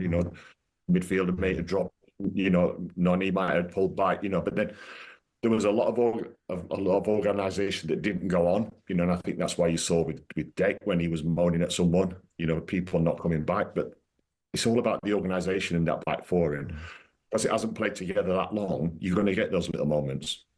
Andy mentioned Alan Pardew earlier on how fatigued mentally and physically some of the Arsenal Especially boys. emotionally, mentally. All the Arsenal boys. They've gone through the ringer this year. They had a big win, they had a big defeat, and had a long season. Are you seeing a little bit of that in them, David?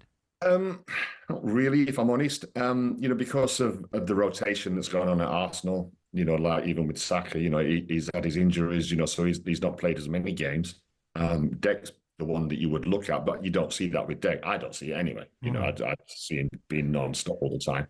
I thought he has looked tired in some games, and maybe he's carrying an injury. I mean, it looks like he's got a bit of a knock, And you never know. That might be the heat and everything else that's going on. The training out there in the heat. And by the way, we'll need those hydration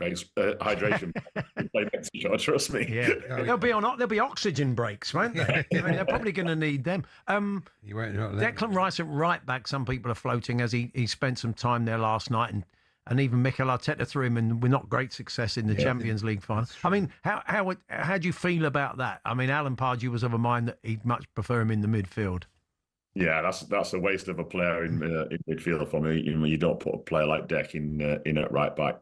Or if needs must, if that's the last resort, then he's got a little bit of experience there. But for me, he's best in the middle. I'm sure we've got other people that can play at right back. We should talk about momentum of tournaments. Let's go back to Euro 96. So we had a sketchy start against the Swiss, and everybody's saying, "Oh, England aren't as good as we all thought." Then, of course, we have the highs of Holland, don't we? The mayhem of Scotland. Then Spain, where you stepped up brilliantly, but that was a tough game we easily could have lost. So, it's difficult not to when you look at a performance like that made us all a bit edgy. But, tournaments have they have a sort of narrative arc, if you want to be a bit sort of showbiz about it. Very true. So, I mean, are you still believing? Oh, definitely. We're not even playing our best stuff, and we're where we are. So we're through to the last 16. We know we can play better. We know that. Even last night's game, who's the man of the match? Their goalkeeper. He made quite a few saves.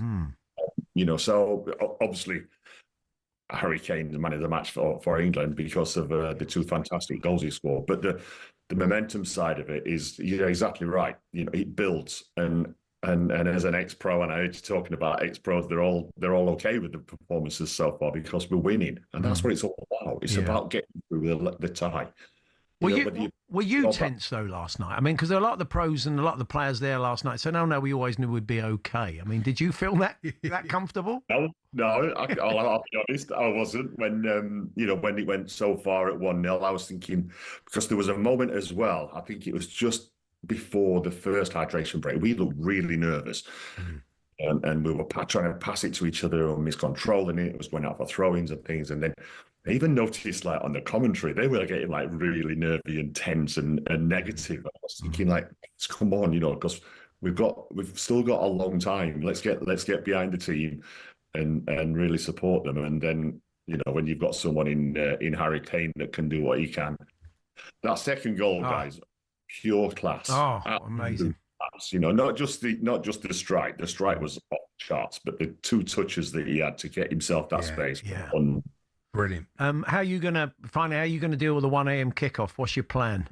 Oh, I don't know. I might go fishing and watch it from my bivvy.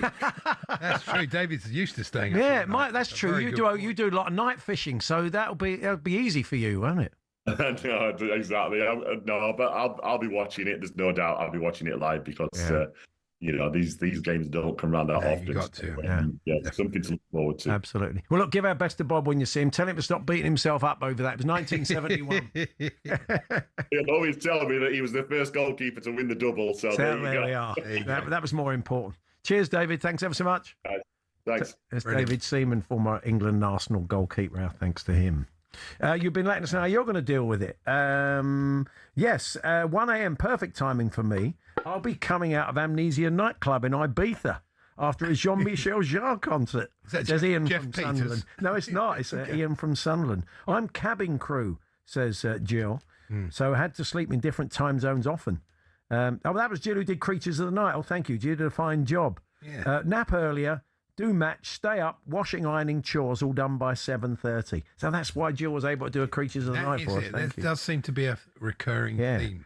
The other thing was that the Mexican fans went outside the Ecuador, en masse, went outside the Ecuador hotel before the game, letting off fireworks, doing all sorts, music blaring out of speakers on the back of lorries. Oh, dude. They'll be doing they did it that to England in 1970. Yeah, Peter the Evertonian says, good luck sleeping through that. Anyway, lots to get through, including the Chief Constable of Cheshire Constabulary, the head of UK football policing, to tell us how it's going both here and overseas.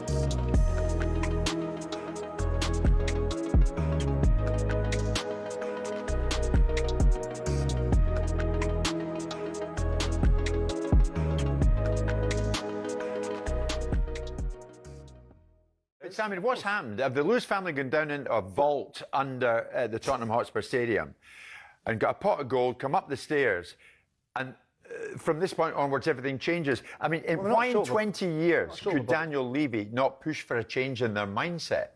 You'll have to ask Daniel that. I can't answer that question. What I can tell you is that there will be certain decisions that Daniel would have made that they would have supported, and maybe they want the change of direction. Maybe they want a change of... Well, clearly they want a change of direction because they've made decisions and made changes. That first instance, the first iteration of it was poor, i.e. last season.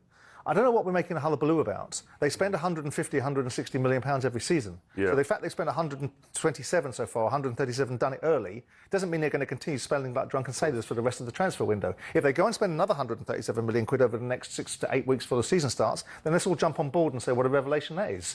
But right now they've gone early. We don't know what they're going to trade out. Does that balance off with the trade out, though, right? Well, they haven't done any trading out yet, so they're going to have to, though. All we know, well, I don't think they're going to suffer from any PSR issues. I don't think Spurs have got a problem. What they've had a problem with is liquidity to be able to do deals, which means extra cash, and obligations to banks. One of the obligations many, many years ago, and I don't think this is an urban myth, Arsenal had to observe certain banking protocols and certain banking covenants, which means they had to stay within a certain confines of their banking relationships. And one of the conditions that Arsenal had to adhere to was Arsene Wenger remained manager. In the Spurs scenario, I've understood this to be the case, that the banking covenants restrict their wages to turnover ratio to a certain level. And if they break that banking covenant, then what happens is you get punitive interest charges. So the interest that you're paying on the borrowings that you have suddenly becomes more expensive. Now, the Lewis family might have turned around and gone, we don't care about that. Or they might have gone into the bankers and gone, we got a bunch of deals with you left, right and centre outside of football. Pack in your nonsense and we want to do it slightly differently with you guys. So there might be a variety of reasons. But I'm not defending Daniel. I'm just...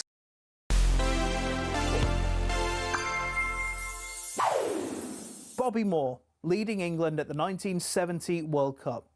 But did you know, 2 weeks before this photo was taken, Moore was under arrest in Colombia.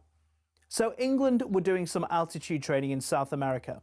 Moore and Bobby Charlton went to a gift shop in their hotel looking for a present for Charlton's wife, and they left when they found nothing of interest. But as they were standing in the hotel foyer, the shop assistant came out and accused Moore of stealing a gold bracelet. He denied wrongdoing and was let go. England jetted off for a quick friendly match, but returned to the same hotel a few days later. And there, Moore was detained and placed under house arrest.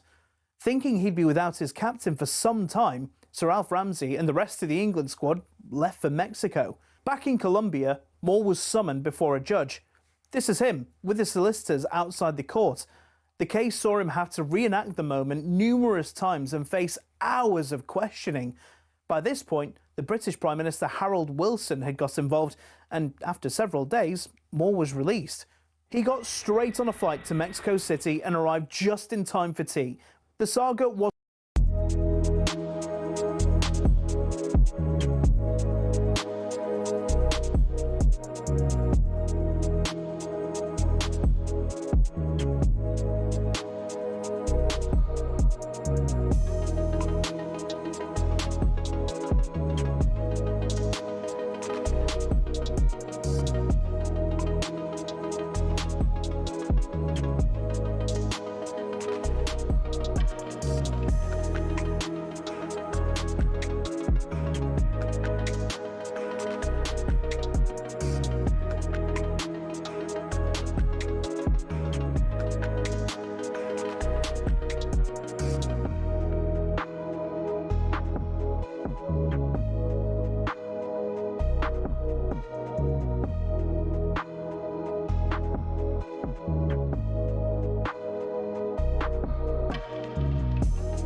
26 grand in your hand, courtesy of talkSPORT Win. So England got the job done last night, but what about getting a massive win of your own? To celebrate every single moment of the World Cup live on talkSPORT, we're giving you the chance to win £26,000 in tax-free cash, 26 grand straight into your bank. So Andy, how'd you go about getting that? Well, for your chance to win, visit talksportwin.com to text WIN to 83338 by 6 p.m. on the 20th of July 2026. Text costs £2.50 plus your standard network rate, or send your name and number by post to Comp1 PO Box 3190 Colchester CO2 HEP to arrive by midnight on the 23rd of July 2026. 18 plus, UK residents only. For your chance to win, text WIN to 83338 now. It's a network promotion. Full T's and C's at talksportwin.com. It's Paul Hawksbee and Andy Jacobs here on talkSPORT. Conrad's been in touch. He said, I booked my table for my local pub for the game on Monday morning. I've checked out the pub he mentioned, and sure enough, they are currently accepting bookings. Now, I don't know if that's just automatically updating online. What, 1 hour bookings? Well, we're trying to get a line out of the government. Max Scott has been in touch, and we don't know what their attitude is towards it. I'm sure watching it very closely is the UK's football policing chief constable, Mark Roberts. Good morning, Mark. Yeah, good morning. What's your understanding? I mean, you can probably tell us the licensing laws better than anybody. So what's the situation here? What's your expectation around this? Do you expect pubs to be open until 3, potentially 4 a.m. on Monday morning? So the position is that the government have given a blanket exemption for the knockout stages of the games. So that's the games that started with the one against Congo, and we'll go through hopefully until the final. So slightly complicated. Prior to that, pubs had to apply in the normal way to the local licensing committee for a 10s extension. That's something that's always in play, and on an individual basis, it can apply for an extension of the licensing hours. That's then considered to make sure it's being run well. It's not an area where it's going to cause particular problems. The exemption that now exists and has existed from the game we've just had is that if there are kick-off between 5 o'clock and 9 o'clock, there is an automatic option to extend your license till 1 o'clock. So that instead of being 11 o'clock, it's 1 o'clock. So for the game that we just won, the game kicks off at 5, and the pubs are all able to stay open till 1 o'clock without asking for anything in addition. If a game kicks off between 9 and 10, then the licensing hours can be automatically extended from 11 o'clock till 2 o'clock in the morning. Outside of those windows, then they have to apply in the normal way to the local licensing authority. Would you be concerned? Hope that makes sense. Sure, I know it does, absolutely. Would you be concerned then in your role at the idea of potentially with extra time and penalties, and maybe, yes, God forbid, England lose? That's when the problems start. People hit the streets 4 a.m, probably haven't been drinking most of Sunday and into the early hours of Monday morning. Yeah, and we made those representations. I mean, what we see historically on tournaments, we tend to get more issues when it gets to the knockout stages, whether it's the tension. We know an awful lot of this is alcohol-induced, so it's not football specific. It's just that with major tournaments, alcohol consumption goes up. And then we get the issues about disorder in the nighttime economy and, of course, domestic abuse. So that was our concern. So our representations, my representations, the licensing lead, Scott Green in West Midlands, and Louisa, who leads on domestic abuse, our preference would have been for the normal licensing regulations to apply. We want licensed premises to benefit from the World Cup and make the extra revenue. But my view is that there's a perfectly acceptable way of doing that through the normal applications. So if a premises is well run, by all means, the licensed authority could make the exemption and extend it. If you've got too many pubs in one place, then they could take a view on that. And equally, if there's pubs in residential areas, they could take a view. But now we're at the knockout stage, that blanket exemption kicks in. So it would have to be reversed, and we'd have to start making applications to not allow premises rather than the normal run of events. And no government wants to be seen as a killjoy, of course, in circumstances like so. Is your expectation that the extension sort of will be granted and they'll find a way for this to happen? Well, it's done. It's done. Oh, it's done already. Right. It's a blanket exemption for any game in the knockout phase. Right. Only till 2. Under those times. Only till 2. That doesn't help because the game's not going to finish till 3:30. It's unlikely, though, Mark, to be another game at this time. I worked it out. Not only in this World Cup, but the next World Cup and the World Cup after it. So this really is a one-off occasion. You know, you do hope. And, of course, the majority will respect it and treat it well. But there's not going to be that. Mark and his officers then have to police it, don't they? No. Well, that's the point. You know, so our officers have to stay on, which means they're not available for the communities the next day. So we don't want to be killjoys. We want to be sensible. We want to be measured. Those premises that are well run obviously would support that. We just think there's a sensible measure there. And, you know, it's a bit of an easy soundbite to say it, that's over in a couple of seconds, but then we're left with the consequences of trying to make it work and try and keep people safe. So it is what it is. There's policing operations will crack on. I mean, the positive thing thus far is that the behaviour of the fans, Scotland fans and England fans over in the States has been absolutely fantastic. I think anyone who looks at the scenes at the end of the games and you look at just how many people are there supporting England, and a lot of those will be Americans wearing England shirts, but basically 75-80% of the stadium seems to be supporting England. And we've had very few issues at all. You know, we've had 5 arrests in total. 2 of those were for people trying to jib in, get over the turnstiles and stopped and detained. 1 was for a fan who was out there and shoplifted. Another one was for someone who tried to commit a car crime and assaulted a valet. And the other one was someone who'd had that much alcohol they were detained for their own good. And when you look at the number of fans who've travelled from the UK for the tournament, I think that's pretty phenomenal behaviour. And we should all applaud the fans who've been out there and really done us proud. But disappointingly, I understand, Mark, that so far the figures are up from the last 2 tournaments for football-related incidents and domestic violence incidents in this country. Yeah, that's correct. So incidents here, it's, you know, incidents, 2018 World Cup was 411. 2020 was, if you remember, it was the post-COVID one, partly held in the UK. That's the highest we've had, 467. World Cup 22 was 291. Last Euros 304, and we're up to 463 now in terms of incidents and domestic abuse. It's actually sadly the highest number we've had at a group stage thus far. So, you know, the picture abroad's really positive and a good one. Domestically, we are seeing some of the issues that sadly we do see with tournaments in this country. And just finally, just to qualify, in case we'll make sure we've got this absolutely right. You said there's that extension till 2 a.m., but of course this would be an extension to at least 3 a.m., possibly longer. Have to apply. So there'll be an application. No, sorry, it is quite complicated. Yeah. So if the kickoff is between 9 and 10, then there can be an automatic exemption to 2.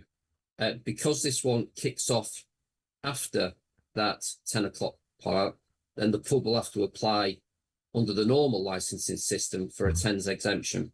So the blanket exception doesn't apply to this one because the kickoff is that late. Okay. Have they got time to get this? I mean, if there are a lot of pubs apply for this, will they get it through? Well, it'll depend. There's an awful lot of licensing authorities. I would imagine some will be pretty slick and some might not be. So it'll be a variable position. But I would have thought most premises have looked ahead, like you've done yourself, worked out when they are and can make the application. So it should be relatively straightforward as long as they've done the homework. Well, Mark, thank you very much for joining us. We really appreciate it. Thank you very much. No problem. Thank you. There's Chief Constable Mark Roberts from Cheshire Constabulary, who is the head of the UK Football Policing Unit. And so there we are. I think we have our answer. His expectation is that most will get the extension. Everybody behaves themselves. And, you know, the majority of people do behave themselves, and it's unfortunate that the minority let them down. We're talking USA and their big performance last night. Our creature of the night watched that game, so you didn't have to. But first, Wimbledon is underway this afternoon. Let's check in for the first time with Lisa O'Sullivan. Hi, Lisa. Hi, and we've got 4 British players in action today, so let's talk about them while we can. I'm listening in and watching Arthur Ferry at the moment, who's been given the nickname Cross-Channel Ferry because he was born in France but came over to live in England. He's being watched by Catherine, Princess of Wales, who's sitting next to Tim Henman, and he's taking on Otto Virtanen of Finland. It is in the early stages, Ferry 5-4 on serve in this first set. It's a great day for British tennis, and hopefully Arthur Ferry will deliver on his potential. That's a great nickname, Cross-Channel, isn't it? That's up there with known in the dressing room. One size fits all. Yeah, all hands on deck. People at Wimbledon have been complaining about the price of Pimm's. I mean, like we talk about a first world problem. Proper first world problem. Anyway, USA Creatures of the Night coming up shortly. We're here with our good friends at Selco Builders Warehouse. You can check out this month's real deals at selcobw.com.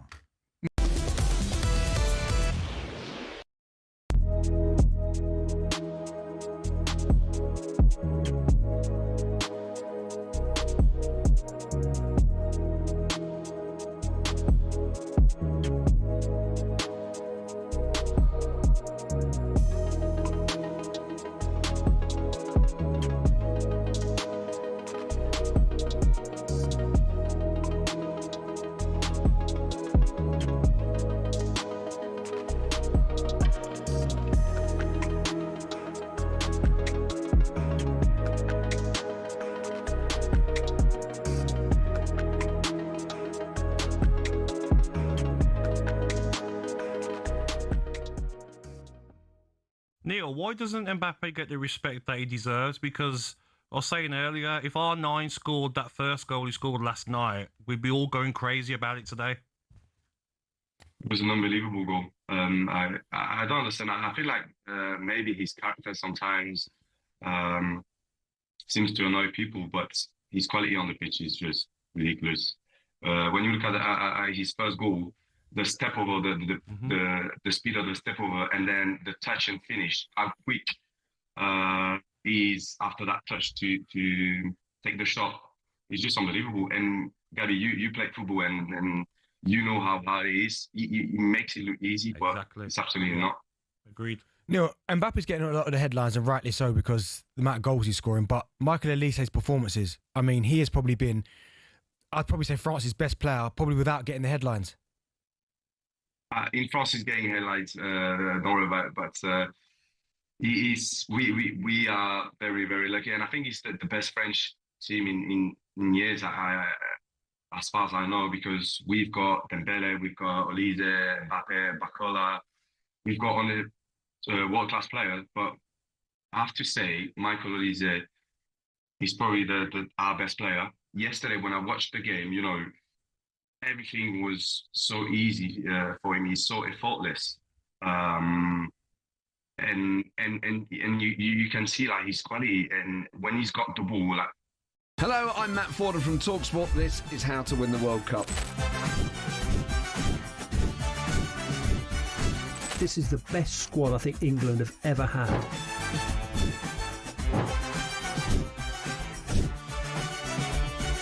He used to love America, now he doesn't. It's very sad. It was so important to succeed because of all the pressure we received. Don't jump for this one, I'm going to knock his head off. Warning, this podcast does not guarantee England will actually win anything.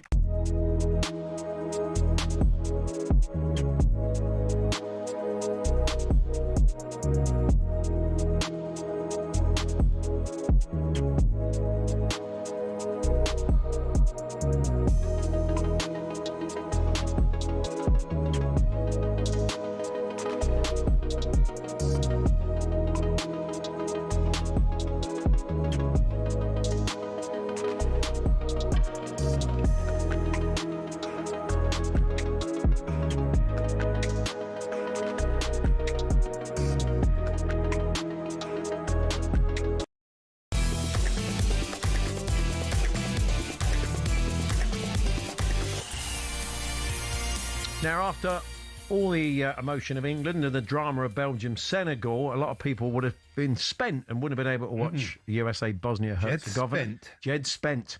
Our creature of the night did. Javid, the Spurs fan. Take it away, Javid. Hi, it's Javid here. I'm covering today's game between the USA and Bosnia in the round of 32. The American fans are turning up in big numbers and are expecting their side to get the job done tonight. So we could be in for a cracking game of football and an upset. 15 minutes gone and both sides are just feeling each other out at the moment. Majority of the possession is by Team USA, but I think I might need a coffee. Chance for Tillman, tries to find Balogun, he gets it, Balogun scores! Rolls it past the keeper, this time it will count! We have a goal at last, 44th minute. Balogun, it was a deflection that came through to him. He controlled it well and finished well. USA 1-0 up, half-time with USA leading 1-0 against Bosnia. A game dominated first half by USA in possession, but very few chances and nothing at all from the Bosnians. Let's see what happens in the second half. 63rd minute, and we have a red card. Oh yes, Balogun has trod right on the back, initially on his calf and slid down. I'm not sure it was intentional, but it will have been painful. Balogun with a tackle, it was an awful tackle, to be honest, especially when you saw it in slow motion again. So the guy's gone from being a hero to zero. Tillman floats it over the wall, it's in! Free kick scored! Malik Tillman, the American hero, strikes it. The keeper got a good hand on it, Vasily, but he couldn't keep it out of the net. We have a goal, 82 minutes gone, a free kick for the USA just outside the box. Tillman stepped up, curled it round the wall into the net. I think this is now game, set and match. Full time. USA go through to the next round of 16. USA 2, Bosnia 0. Wasn't a classic game by any means, and Bosnia didn't really turn up. Keep listening to talkSPORT for your best coverage of this year's World Cup. What a man. Company man, Javid. What a good work there, Honestly, Javid. Staying up through the I'm night. slightly less excited than Kevin Hatchard. We have a goal. Yeah. Okay. We won't be doing commentaries. That wasn't Kev. Was that Kev or was that Mark Wilson? Was it Mark Wilson? Whoever it was got very, very excited. Sorry, Mark. Now, I don't agree with Javid on the fact that that was a bad tackle. I think it was just an accident. If someone steps on your foot, you don't call the police, do you? Not really. By accident on the train or something. Let's ask Mark Roberts. Yeah, that's right. How many foot-stepping incidents? I mean, look, the consequences of it were bad. Yeah. But Maurizio Pochettino tends to agree. It's not a red. I agree with you. Luis, I need a coffee. He does need a coffee. Luis Miguel Echegaray joins us now, US football expert. Oh, Luis, good morning to you. How are you, fellas? Good to see you. Yeah, good to see you. I do feel for Balogun, who's had a good tournament and is going to miss the next game. Yeah, look, it doesn't look good, but there has to be... I mean, do we really want to watch football where somebody accidentally catches someone? And it's not great. The consequences are... But that shouldn't be a red card. 100% it should not be a red card. There's so many tangibles about this why it shouldn't be a red card. Balogun, by the way, is on a 50-50 challenge with a Bosnian player. And the only reason why it was advised for the referee to go to the monitor was because VAR were looking at this in slow motion. And I think that's where the weakness is. In slow motion, when you overplay it over and over again, it obviously looks so much worse than it actually is. It emphasizes the issue of the foul. But what he was doing was he was trying to actually protect the ball in a 50-50 challenge. And also, per the FIFA regulations, fellas, there's a difference here, right? There's excessive force, dangerous, or reckless. Yeah. I would actually say it would be more venture to be reckless, but it wasn't even that because it was a 50-50 challenge falling down. If you're going to give this as a red card, you might as well give this to the one with Lionel Messi a few matches ago. And this is nothing against Lionel Messi, obviously, right? This is about the inconsistencies of decision-making, and it should not have been a red card at all. They're never sending Lionel Messi off in a World Cup. That early in a But it is the fundamental flaw with VAR is that it's just someone else's opinion. Well, we saw it it's last just another opinion. It's not... USA's next opponents, Belgium, get a penalty. Tielemans last night. No real contact at all. But if you slow it down, you look at it enough, you rock and roll over it, and you watch it on a screen for 4 minutes, you can find a reason to give a penalty. It was just not a penalty either. No, I mean, one of the reasons why we love so many of the greatest movies ever made is because it's in slow motion. You get to see it over and over again, and you're eating your popcorn, and you're just like completely overwhelmed by the grandiosity of it all, right? This is what's going on in football right now. Like the VAR, obviously, it's there to try and rectify situations, to try and make sure that big errors are not done. But when you play something like this in slow motion, it makes this so much more dramatic than it actually is. And I think it subconsciously pushes the ref to make a bad decision, which is what happened yesterday. Luis has got a lovely Lego World Cup now. That is a lovely Lego. Lego. Look, I'm nearly done. Yeah. I'm nearly done. 70%. That is pretty good. And so, is it difficult, Luis, to put that together or not? Well, I'll tell you what, I nearly got divorced because my wife is just like, listen, you're watching the World Cup, you're getting your Panini album, and now you've got to do your World Cup trophy. Like, what is going on? I married an 8-year-old. And it's like, yes, you did. It's the World Cup. Yeah. So it's Belgium next, who look very beatable. I mean, they were really under the cosh. I mean, they showed, I mean, even... They showed resilience, and they've got good players. You look at Romelu Lukaku, and he looks a busted flush, but he's still got the instincts, isn't he? That's the thing. But I don't know. Can't do a whole game. No, that's very true. But you do sort of feel that they're a beatable side. Is that the kind of sense with American football fans, Luis? Yeah, U.S. fans are thinking that this is it's amazing, first of all, to take into context how far the U.S. and the U.S. men's national team has become to say, oh, we're going to face Belgium in the round 16, and we could maybe do this. It's an amazing step forward for the Americans. And to your point, I think that was Senegal's game to lose, and they lost it. This wasn't Belgium winning. It was Senegal really not doing good management towards the end. I mean, it was 2-0 until the 83rd minute. Yeah. But listen, 25 days ago, boys, Belgium won 5-2 in a friendly. And granted, it was a friendly, but the lineups were essentially the same against the Americans. And obviously, like I said, it's a different narrative, it's a different situation, and the U.S. will be different. But I think without Balogun, it's going to be interesting to see what Mauricio Pochettino does in terms of lineup. But Belgium, absolutely, I totally agree with you. They're a very good team, but this is a faded golden generation. I think Rudy Garcia is a bit of a passive manager, somebody that reacts to what's happening as opposed to, making your imprint. Hence why you needed Yuri Tillemans to do his thing. So I think this is a game that the U.S. can look at and be like, look, I think we can do this. It's going to be difficult, no doubt, but we can do this because of what we've seen at this World Cup from Belgium. Good to talk to you, Luis. Appreciate it. Nice Thank you very much. Thank you very much. Thanks, boys. That's Luis Miguel Echegaray, who is still completing his... have you done the World Cup Lego? Let us know how you got on. talkSPORT.com. Well, something to do after the game. Text 81089, tweet TSH&J. I normally get my best sleep Sunday into Monday after a few beers and a Sunday lunch, says Paul. Paul, the Toon fan. So 1 a.m. Monday sounds perfect for me. He'll do all his sleep. That is a good thing to do. Have a good Sunday lunch. Yeah. Have a nice kip for a couple. Ben, the Spurs fan, says, I'll just do my usual Saturday evening routine. Watch Match of the Day, fall asleep at 10:30 and wake up at 1. So this is the way you're approaching it. It's a good. That's a very common thing. Talksport.com, text 81089, tweet TSH&J. Most people look like they're just going to get drunk, have a Sunday dinner, and then wake up for kickoff. But you can't. That's your demographic. I don't think you can drink during the game. No. Well, not at 1 a.m. I mean, I don't know. If you're in the pub, it sounds like you can go to the pub. I suppose you can. Well, if you've got it, I'm talking about us. So you've got to work the next day. No. We won't. I won't be watching it in the pub, Andy. Rest assured. You go back to that same pub. Yeah. And anyway, we discovered today at 10 o'clock that Andy Jacobs is still alive, which is always a bonus. And hopefully he's still with us for the next hour when we're as busy as ever.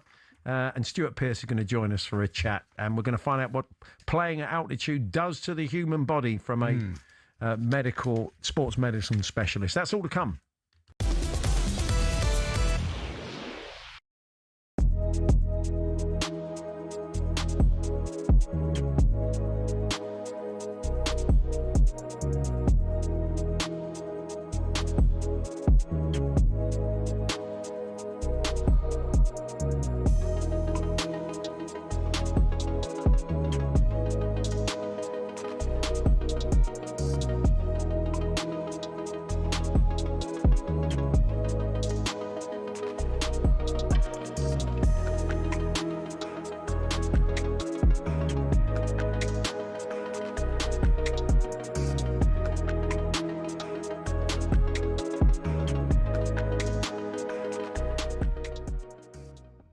Gabby's not so happy that even though we won the game, not happy with Harry Kane. Not happy with Harry Kane? I'm not happy with a lot of the players. 6 out of 10, Andros, he gave him for that. Why? Please elaborate. I thought Harry Kane for most of the game, dropping too deep as he done in the Euros. I thought his hold-up play wasn't great. Yes, fantastic goal, the second one. That's what he's been doing all season. That's what Harry Kane can do. But if you're talking about the whole 90 minutes, I think he can do a lot more. But he's the last 5-6 years of his career, he's been dropping deep. And I think now we've finally got the runners. We've finally got a coach who can tell the runners, Jude Bellingham, Rashford or Madueke, when Harry drops deep, that's your cue to come inside and they weren't though, was there, last night? How many times? I think there was. I think how Jude. How many times did we have players? We didn't, mate. Sorry? How many times were Madueke about to cross it and there's no one breaking the neck into the box? I agree. If he does drop off Kane, Jude's got to. I think he's made 4 or 5 good runs off the back of Harry Kane dropping deep. Yeah, I'm not sure, mate. Andros, let me ask you my argument when I was having this discussion with Gabby this morning was no matter how a goal scorer plays during the 90 minutes, if he scores 2 goals, one of them's the winner and an absolute banger, he's had the perfect match. Like, please let him do that against Mexico. Please let him do that against Brazil. And all the way to the final. Well, Kane was the least of our problems. I haven't made that like Kane was the big issue. Don't twist it to that side. I'm not twisting it. We had 10 more problems than Harry Kane. I know, but we'll get to the other players in a moment. But I want to ask Andros, if you score 2 goals and you win the game with an absolute humdinger, can you have anything but a great game as a goal scorer? No, your job is there to score goals.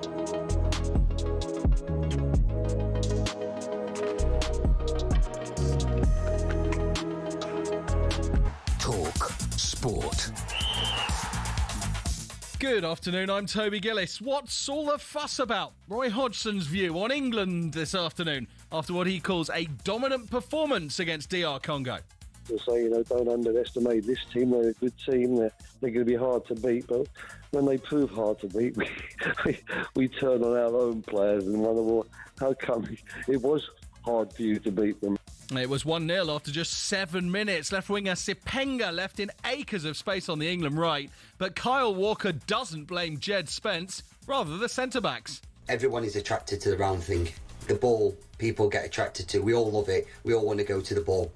And I feel that Konza and Gay have probably got underneath the ball and got attracted to the ball. And Jed Spence had to go with the runner. Speaking to the Sun's Proper Football Daily podcast, the recently retired Walker says he doesn't know how you watch games as an England fan. So it's Mexico in the Azteca, 1 a.m. Monday morning, and Thomas Tuchel is asking parents to let their kids skip school to watch it. There will be a big match on in 4 days, and we need the support of everyone, and especially of the children. Well, however you do it, England versus Mexico is live on talkSPORT. 1 a.m. kickoff Monday morning.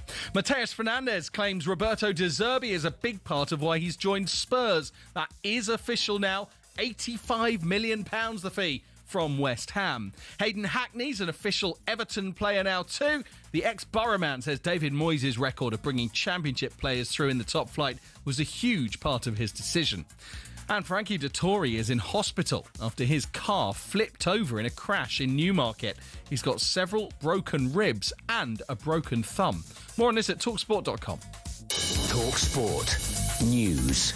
Survivors of historical forced adoptions will receive a state apology from the Prime Minister today. And Labour say Nigel Farage is not on the side of working people as it's found he has 5 houses. More from Cara at past. talkSPORT weather with QuickFit. This summer, treat yourself to Bridgestone Turanza All-Season 6 tyres with a 25,000 mileage guarantee. Book today at quickfit.com. Conditions apply. Dry for most, though some showers in the northwest, the west of Scotland and in Northern Ireland, staying that way into tonight.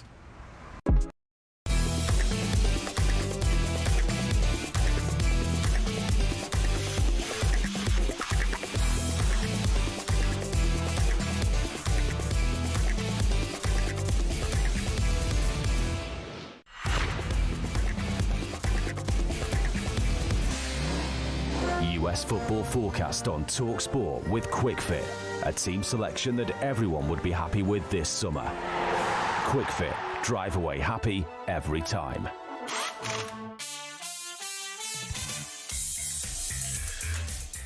Good afternoon. It is now, of course. It's Paul Hawksbee and Andy Jacobs with you through until 1 o'clock when we're across to Jim and Simon over in New York. And it's to New York we head now as we look ahead to all the weather with our good friends at QuickFit. And once again, Stephen Morgan from Fox Weather in New York joins us. Hi, Stephen.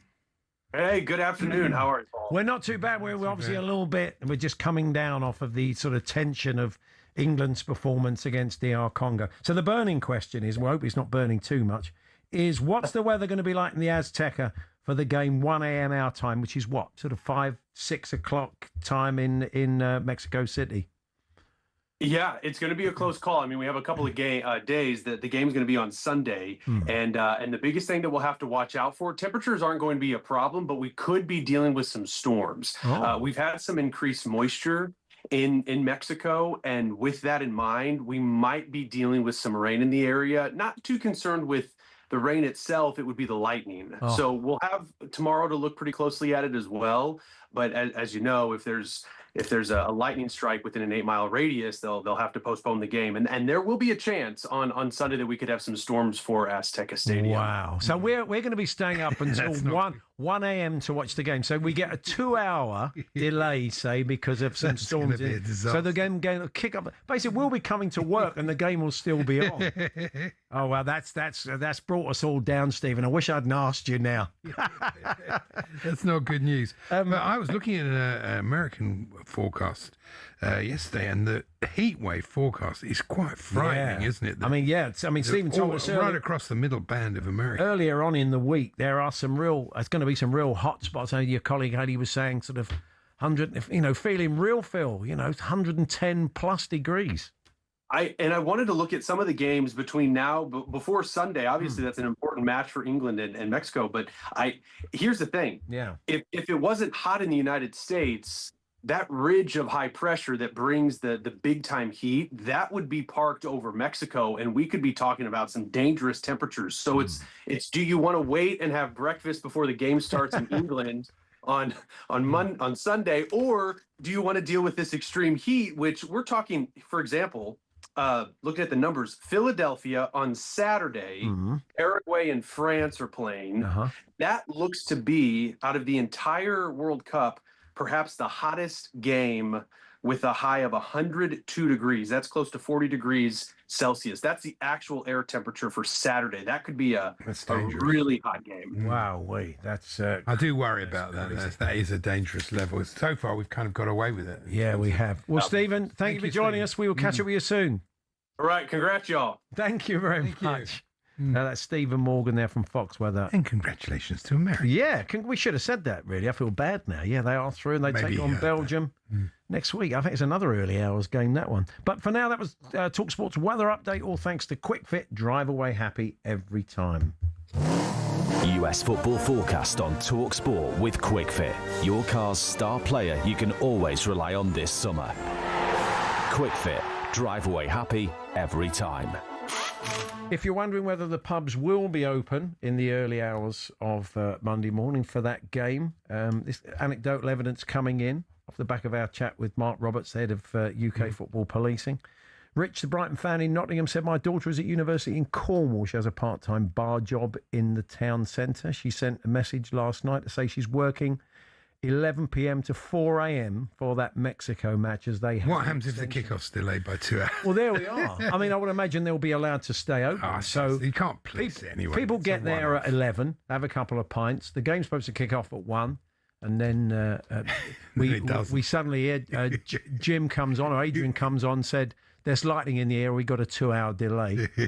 And then it kicks and laugh. People will be like 3 a.m. hanging, won't they? Productivity will be down, won't they? Again, you certainly don't want that brain surgery scheduled for 9 a.m. on Monday morning. Oh, God. We are going to win the World Cup, though. Oh, yeah, good. Now, thanks for telling us. According to alien soothsayer Zoltar, who... Oh, yeah. It's a green mystic who lives in the area... A green mystic? A green mystic, according What's to... a green mystic? I have no idea. Yeah, he hasn't got a car.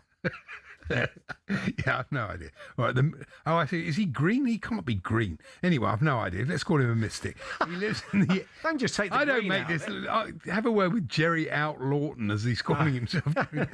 The Green Mystic lives in the Area 51 Alien Center in Nevada. Oh, okay, yeah, Area 51. Yeah, so he thinks... Is that why he's green? Because the alien was green, wasn't it? I suppose so. Anyway, he's backing England to win, but surely it'll go to E.T.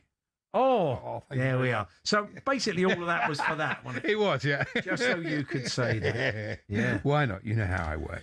Yeah. So what about this? My technique for staying awake, chewing gum. Never lets me down. Simon from Warrington. Well, if it does let you down, you'll choke. Yeah, that's the downside. You haven't really thought that through, Simon. If you don't take that advice. That's really bad advice. Go from that very difficult transition from chewing to choking. So we're advising you not to try Simon's technique. There's no eating fall from asleep. Chewing to choking. Yeah, he did it all. Anyway, yeah. Anyone willing to legally change their name? This is an offer from Box Parks. Okay, yeah. We've done many a show from the Box Park, haven't we? Really, and come home covered in beer. I know this is mad. Anyone willing to legally change their name to Harry Kane? Yeah, and get a free pints for a year. It's a bit mad. I mean, can you imagine? It's a bit of a problem for you if you do that. Also, I think quite a lot of England fans are mad enough to do that and think, then you've got to change your passport. If you go, haven't you? Yeah, that I suppose. I mean, you do it. Do you just do it momentarily before you go on holiday, then change it back again? You do, and then you get free pints for a year. I mean, is it worth it? Probably not. Okay. Well, look, now you've done it. You've done it, and then they go. They lose to Mexico. Yeah. And then Harry Kane misses 2 penalties. Still, I can hear some of our listeners saying 3 pints for a year, and you're called Harry Kane. You phone up a restaurant, right? That's true. And you're Andy Jacobs. It's Andy, a table for 2. And they're not interested. No, we're fully booked. Phone the Ned, for example. You want Sunday dinner in the Ned. Harry Kane, mate. I think you'll find it won't be a problem. But I don't sound like Harry Kane, and I'm not going to do an impression. Do your best, Harry. No, don't do it. I'm not going to do that. Don't do your Harry Kane. That'd be really bad. Please don't do that. No, I just said I'm not going to do it. Good. Sorry. This morning, I'll make Ben Shepherd on this morning with Kat. They had some of the England lookalikes on, and this bloke has been a Harry Kane lookalike for 9 years. Oh yeah. It's done him a favour. But he's one of those lookalikes that if he didn't really try and cultivate it by having the hair the same, growing the beard the same, he'd kind of not look a great deal like him. They never do, though. I mean, they do. Some of them do. The Sven lookalike was good, but I mean, Andy the Beckham lookalike was. I mean, did you think so? I thought, yeah, he looked enough like him. Some of them. I actually think he was pathetic. The Thomas Tuchel lookalikes that we've seen so far have been pretty ropey. They're just slightly. I sent you a good one. Slightly balding men of a certain age. What about the one I sent you, though, from that party I went to? Yeah, He looked tremendous. We had a friend, I think he remained so, somebody we know, who looked a lot like Jurgen Klopp. And we had one of the top lookalike agencies on. We showed the picture to him, and they said, no, not really, not for us. You're kidding. Some of the people, they've got like an Edward the Seventh lookalike. Who's ever going to book him? Jurgen Klopp, he was the image of Steve, wasn't he? Image of Jurgen Klopp. So, by the way, one of the other stories on I don't know why we have got this morning on, but I'm going to say Ben's a bit of a pal. But some woman got in touch, said, my dog hates Ben Shepherd. Yeah, that's been the big takeaway for me today. It took the pressure off the England result. That's great. The dog, whenever Ben comes on.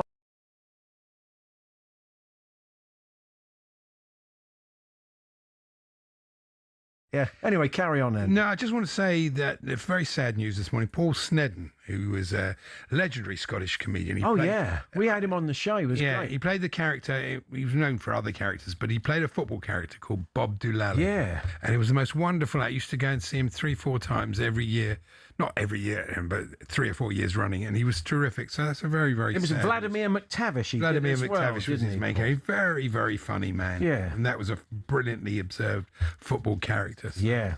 He was a bit of everything, wasn't he? Bob Doolally. He was kind of a bit of Dennis Law, bit of Archie McPherson. He had a lot of Archie McPherson. Yeah, he was. That just is very, very funny. That is very sad to hear about Paul. It is Paul Hawksbee and Andy Jacobs here on talkSPORT. Alex Crook will join us. Tottenham have gone absolutely mad, having prized the purse away from Daniel Levy finally. Newcastle got a bit of money to spend now, haven't they? Who have? Newcastle. Yeah, Newcastle have got some money to spend, certainly, and it'd be interesting to see what they do with it. But we're going to find out more about playing at altitude, the difficulties, how you can acclimatise in a short time. We heard from Thomas Tuchel yesterday talking to talkSPORT, and Faye asked the question, how will you do it? And he said, well, we can't. We just can't do it. And maybe we can bring you that in a few moments' time before we chat to sports medicine specialist Dominic Ray in a few moments' time. We're here with Selco Builders Warehouse. It's where the trade go.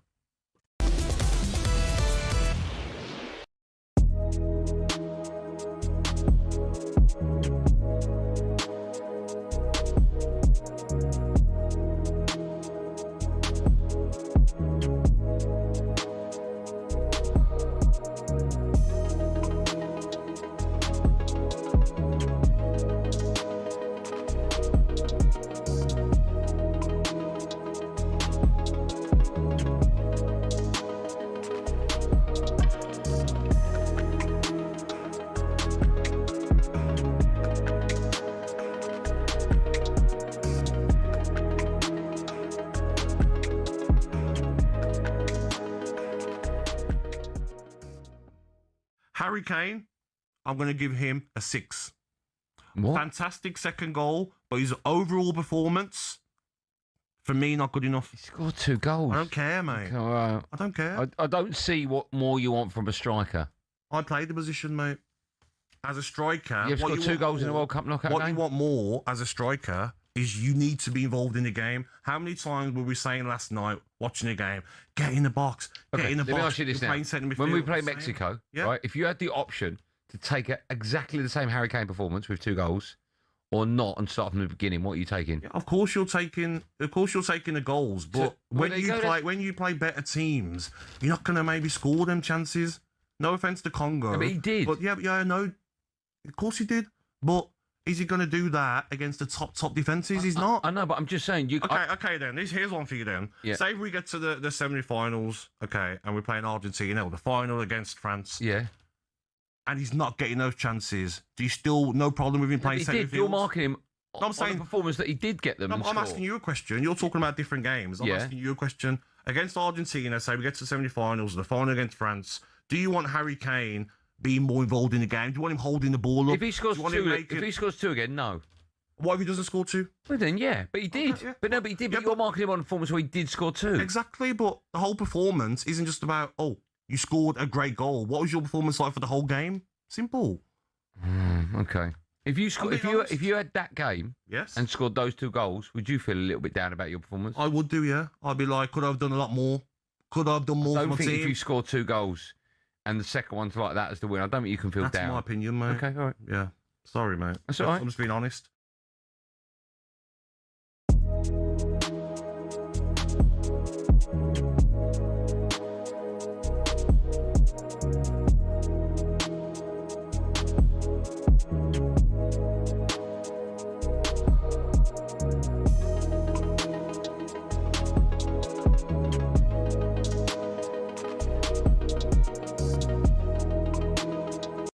Ready to get that winning feeling with talkSPORT Win. This summer, talkSPORT is bringing you live and official coverage of every game of the FIFA World Cup 2026. And to celebrate, we're giving away £26,000 guaranteed. Go to win.talksport.com to enter now, and you could win 26 grand in your hand, tax-free. Enter now, and you could be the next to get that winning feeling, courtesy of talkSPORT Win. Find out how to enter now at win.talksport.com.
so-good moment of the day on talkSPORT with Meantime. talkSPORT have teamed up with Meantime to create So Good Lager for the World Cup. Available now at all O'Neill's pubs and some of the best sports bars in the UK. 18 plus, always drink responsibly.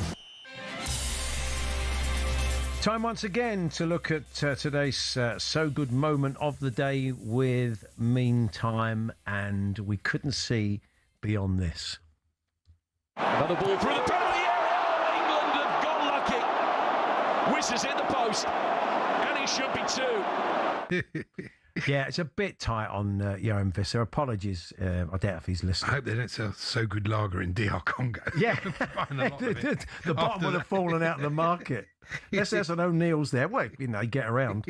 No, but it was so good. I think it was on telly last night, or was it our boys describing it as a sliding doors moment? It was, because that goes in. I think England are done. I think the players are seeing the headlines. The crowd turn. And 2-0, I wouldn't have seen. Oh no, I thought we were going to win 3-2. Yeah, I wouldn't have seen a way back for them. So it was a huge miss from an England point of view. And but you need a bit. If you're going to win a tournament, you're going to need a bit of luck along the way. Oh yeah, of course. So sorry, the Visser family. That was our So Good moment of the day with Meantime. talkSPORT teamed up with Meantime to create So Good Lager for the World Cup. Available now at O'Neill's pubs, some of the best sports bars in the UK. But suddenly. They've run out, or they've struck it off in DR Congo. 18 plus. Always drink responsibly. The So Good moment of the day on talkSPORT with Meantime. talkSPORT have teamed up with Meantime to create So Good Lager for the World Cup. Available now at all O'Neill's pubs and some of the best sports bars in the UK. 18 plus. Always drink responsibly.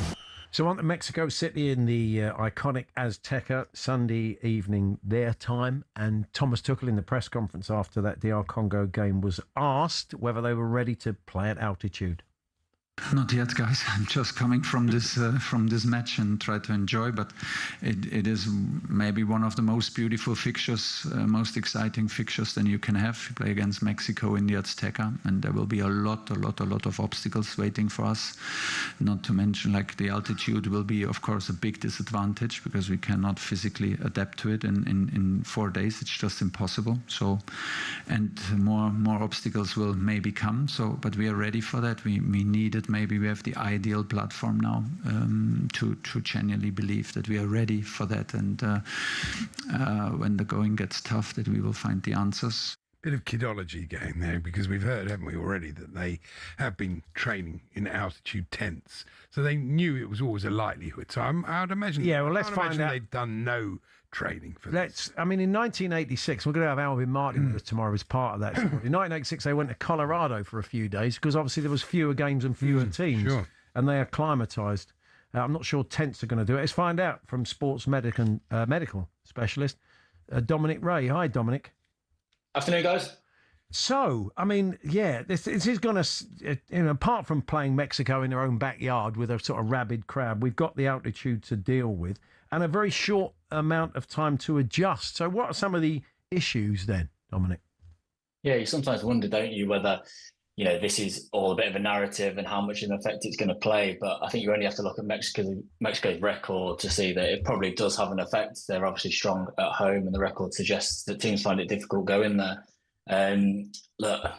Listening to Thomas talk, there's two ways to look at altitude, and it's going to be difficult. And the adaptation process and acclimatization process to altitude kind of goes in two parts. You've got the acute phase, which takes a few days, and that is the regulation of heart rate, respiratory rate, sweat rate in relation to the new conditions. And then you've got the longer term physiological adaptation of EPO production and increased red blood cell production to cope with the oxygen demand that's needed. And when he talks about how long you need to adapt and that it's going to be impossible, certainly for those latter adaptations, he's right. But then he's probably stuck between a little bit of a rock and a hard place for the more acute adaptations, because there probably is time, but then ultimately we're recovering from a game yesterday and it's a very short turnaround. And there's not time to get the required level of training in to get those acute adaptations. Now, so it's very difficult. This may be coincidence or not, but feeds into the fact that you feel fatigued at altitude. But 5 of Mexico's 6 goals in the group stage came in the second half of matches when you would imagine their opponents were getting tired. Yeah, and it fits, doesn't it? It fits what we're expecting to see. The way that altitude works is that even though oxygen concentration is the same, it's the air pressure and the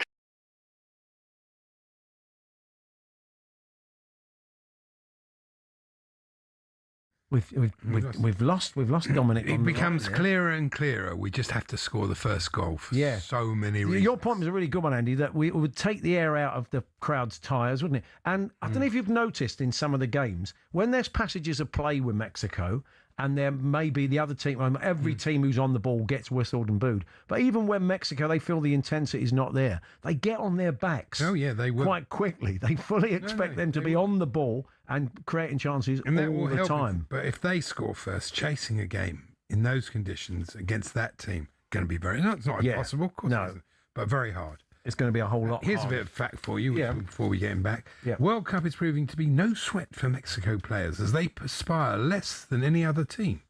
Boffin's at number crunching GIGA calculator calculated blah blah blah. They found we don't know all that detail. No, not really. They found co-hosts who've won all four blah blah sweat the least. Well, I'm trying to praise it. I do like. Imagine if Cara did the news like that. Yeah, Prime Minister blah blah blah, and that's and the weather today blah blah blah. Great, isn't it? I can read it all out if you want. Andy blah blah Jacobs. They sweat the least per game. Yeah. At 23,853 millilitres. That's a bit technical, isn't it? That's over 2. See, the point you should have blah blah that. You've not blah blah. That's 2 litres less than the sweatiest team, Norway. You wouldn't think Norway a World Cup sweatiest team. Apparently, yeah. Unfortunately, we can't get Dominic back. I don't know what happened there. Oh. But thanks to Dominic, he's been working with the 10% Club, the leading supplementation brand in professional sport. But there we are. We got the gist of it. It's not going to be easy. No one wants to play altitude. As we said, Alvin Martin played in the Azteca for England in the group stages, and he was involved in the squad, of course, at the '86 World Cup. So can give us some insight into that. So Alv will be with us in the studio tomorrow to build up to that big game, of course, early hours of Monday morning live on talkSPORT. Before that, we've got Spain-Austria tonight, or as we're calling it, Spain 3, Austria 0. There are just some games, aren't there? I play it back tomorrow. I'm probably going to be wrong. No, you might My be guess right. is pass. But when are they finally going to score? Oh, they've scored. Austria come on strong. They get caught in the break. Spain can be a bit tedious. 2-0. 5 minutes left. Pass. Oh, it's 3-0. That's the end of that. So don't bother. No, dude, listen. Nigel Adley and Scott Minto. That's what's going to happen, though, isn't it? Well, that's why we have to watch the game. It's a shame, really, because it's always good to watch Spain to an extent, except when they're playing inferior opposition, which they are tonight.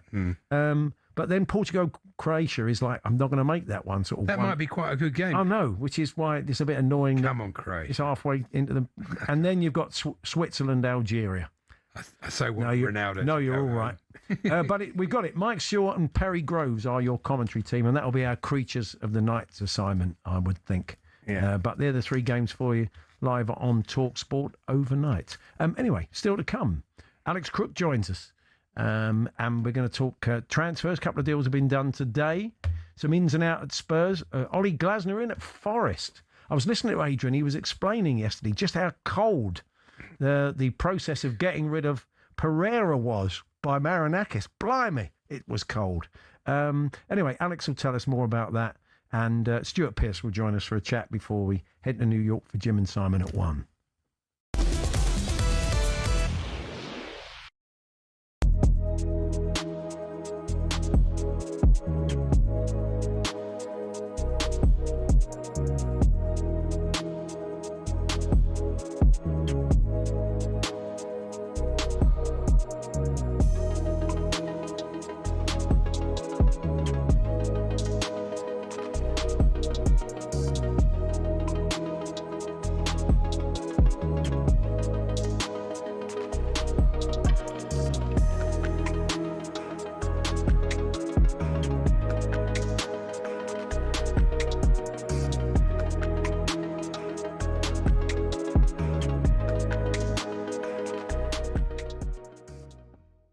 The new norm appears to be 100, 120 million.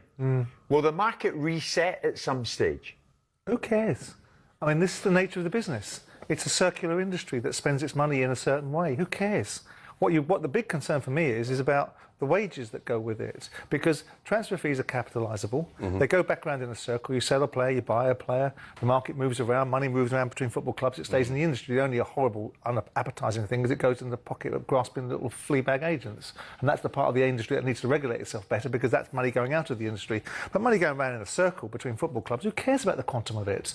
It's entertainment. Go look at the American sports. Go look at what they pay their stars over here. You start looking at the NFL teams, you start looking at the NBA teams. Their wage rolls are $300, $400, $500 million. And the scale of their industry is so significant. But you say that wages have got out of hand. Come on. No, wages, because the problem with high transfer fees is wages coming in behind it. And that's the challenge. Yeah. So for me, I now look at it, looking at from the outside in, having been in the inside, railing against the system and trying to make sense of it from a business point of view. Stop trying to make sense of it of a business. It's not a business.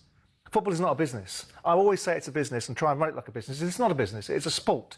It shouldn't be governed by business rules. There shouldn't be this PSR nonsense in place. People should be able to invest in football clubs and build them as they want, because people own football clubs now for a whole different set of reasons. I know that, but you see it differently to the rest of us. You are somebody who made an enormous amount of money due to your own business acumen. Sure. For the man in the street, Simon, this is a nonsense.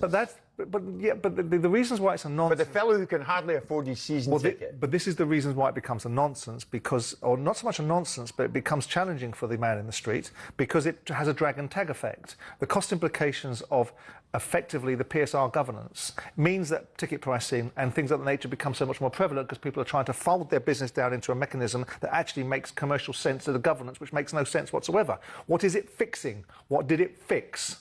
What did we fix with PSR? This mythical idea that people are going to go bust. What? Because a few football clubs have had some challenges, and that is now a blueprint for an industry that's been an unprecedented success.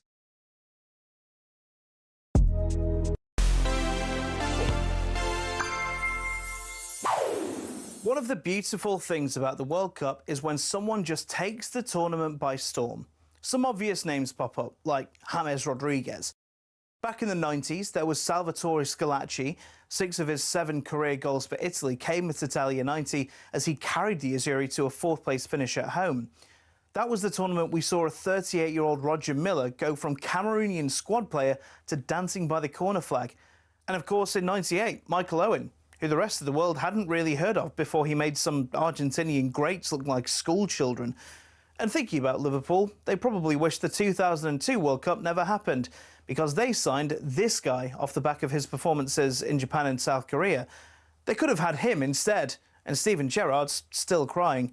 No player's ever taken a tournament by storm quite like Paolo Rossi, though. He served a 2-year match-fixing ban before the 1982 World Cup and did absolutely nothing in the group stage. But then, an explosion of goals. A hat-trick against Brazil, 2 in the semis against Poland, 1 in the final against West Germany. Italy won the World Cup thanks to him. He also took home the Golden Ball and the Golden Boot. He's the only player to ever win all 3 in the same tournament. The World Cup is full of fairy tales, but none compare to Rossi's 82.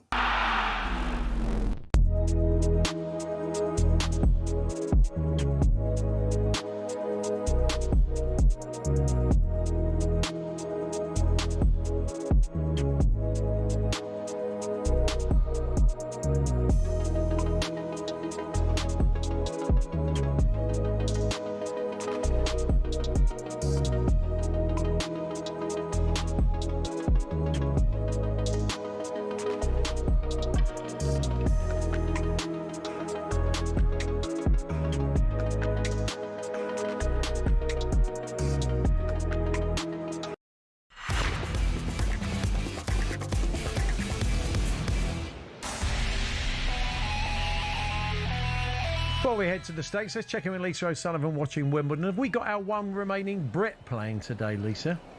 We've got 4 playing today, but, you know, don't get your hopes up because there's some big names ready to tackle them. Katie Swan takes on the 2025 Australian Open champion Madison Keys.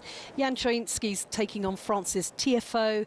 Jacob Fernley's playing Spain's Jaume Munar. And Arthur Ferry has been in action since 11. He's playing Finland's Otto Virtanen, and they are both grass court players. It's looking really good, nice and peaceful on court 18. So Arthur Ferry's earplugs are staying stashed in his well-packed bag. He had to deploy them in the last match to effectively hit mute on his opponent, who had a loud and lengthy meltdown over a line call. We're in the business end of the second set. He dropped the first set 7-5, but is leading 6-5 on serve in the second. Thank you, Lisa. It's very hot out there as well. Yeah, absolutely, it does, yeah. I love the idea of 1,000 guests at the wedding. Let me invite 1,000 of my closest friends. Yeah. To Taylor Swift's we'll come wedding. on to that in a minute, because Alex Crook's in... He's been invited. Well, I've got to bring you news of that. Before that, though, Jamie O'Hara, sports bar fame, former Spurs midfielder, was alongside Jason, reflecting on England-Congo. But he turned his attention to Tottenham and those signings of Mateus Fernandes and potentially Sandro Tonali. Looks like the medical's happening today. And he used his familiar mantra. Spurs. Oh, here we go. Have a huge summer window. Mateus Fernandes looks like it's done. Sandro Tonali agreed, £100 million. Andy Robertson, Senesi, Van Hecke, Dubravka. Mate, Spurs are back. Spurs are back. Mate, come on. Spurs are back. Yeah, come on. You have to say now, right? And you can't disagree with this. Listen. Spurs are back. Hold on. You've been banging that drum for the last 3 years, right? Yeah. Right? And last 2 years, you've been fighting relegation. Europa League winners, remember that? You've been fighting relegation. Yeah, but Europa League winners. You've been fighting relegation. Okay, but now you can't get away from the fact. You lot went into the last 90 minutes of football absolutely in yourselves. Yeah, I know. Right? Yeah. So don't be giving Spurs a back, right? Spurs are back. Back where? Spurs are back. Back where? Spurs are back amongst the elite. I mean, you can't be back unless you've been away, and we have been away for quite a while, haven't we? I mean, they're potentially back, but you know, obviously the season actually does have to play out. I'm not going to maintain here that Spurs are back, because I don't know what it means, and it doesn't actually mean anything. But that's not the point. I feel for, as I said at the start of the show, I feel for Jason, because you do think Spurs are going to have a better season than Chelsea. Well, yeah, of the amount of stick he's given us, I don't feel anything for him. So, that's very true. Stuart Pearce joining us first. 1,000 people going to Travis Kelce, Taylor Swift's wedding. The only bloke who hasn't got an invite is Alex Crook. Well, I think he might pop in for the evening. It's a pay bar, though, Crookie. Pay bar. If it's a pay bar in New York, then I'll be keeping a very low profile. I need all the freebies I can get over here, I can tell you. But it's going to be carnage tomorrow night. You've heard the story about how Jim White nearly got himself arrested for gate crashing the Knicks celebration parade. I think the security in place for this wedding is going to be just as intense. So we're going to pop down there. We're going to go and try and speak to some Swifties, get their view on England's World Cup chances, and just drink it in. You know what Simon's going to say? He'll go, and he'll go up there. I'll give it 6 months. Showbiz wedding, I'll give it 6 months. He's going to be peeing on their chips, isn't he? Anyway, he's up at 1 with Jim. It does feel a bit of a...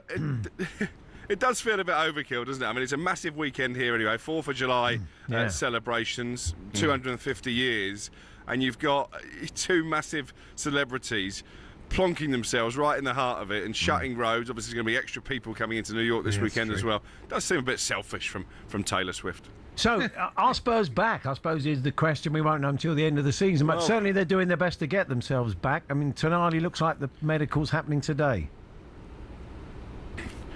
My question would be back to where? Where were they in the first place? I don't know. They were second in the league only a few years ago. They went to a Champions League final, but the chairman at the time decided not to build on it. They should be a perennial top 6 club.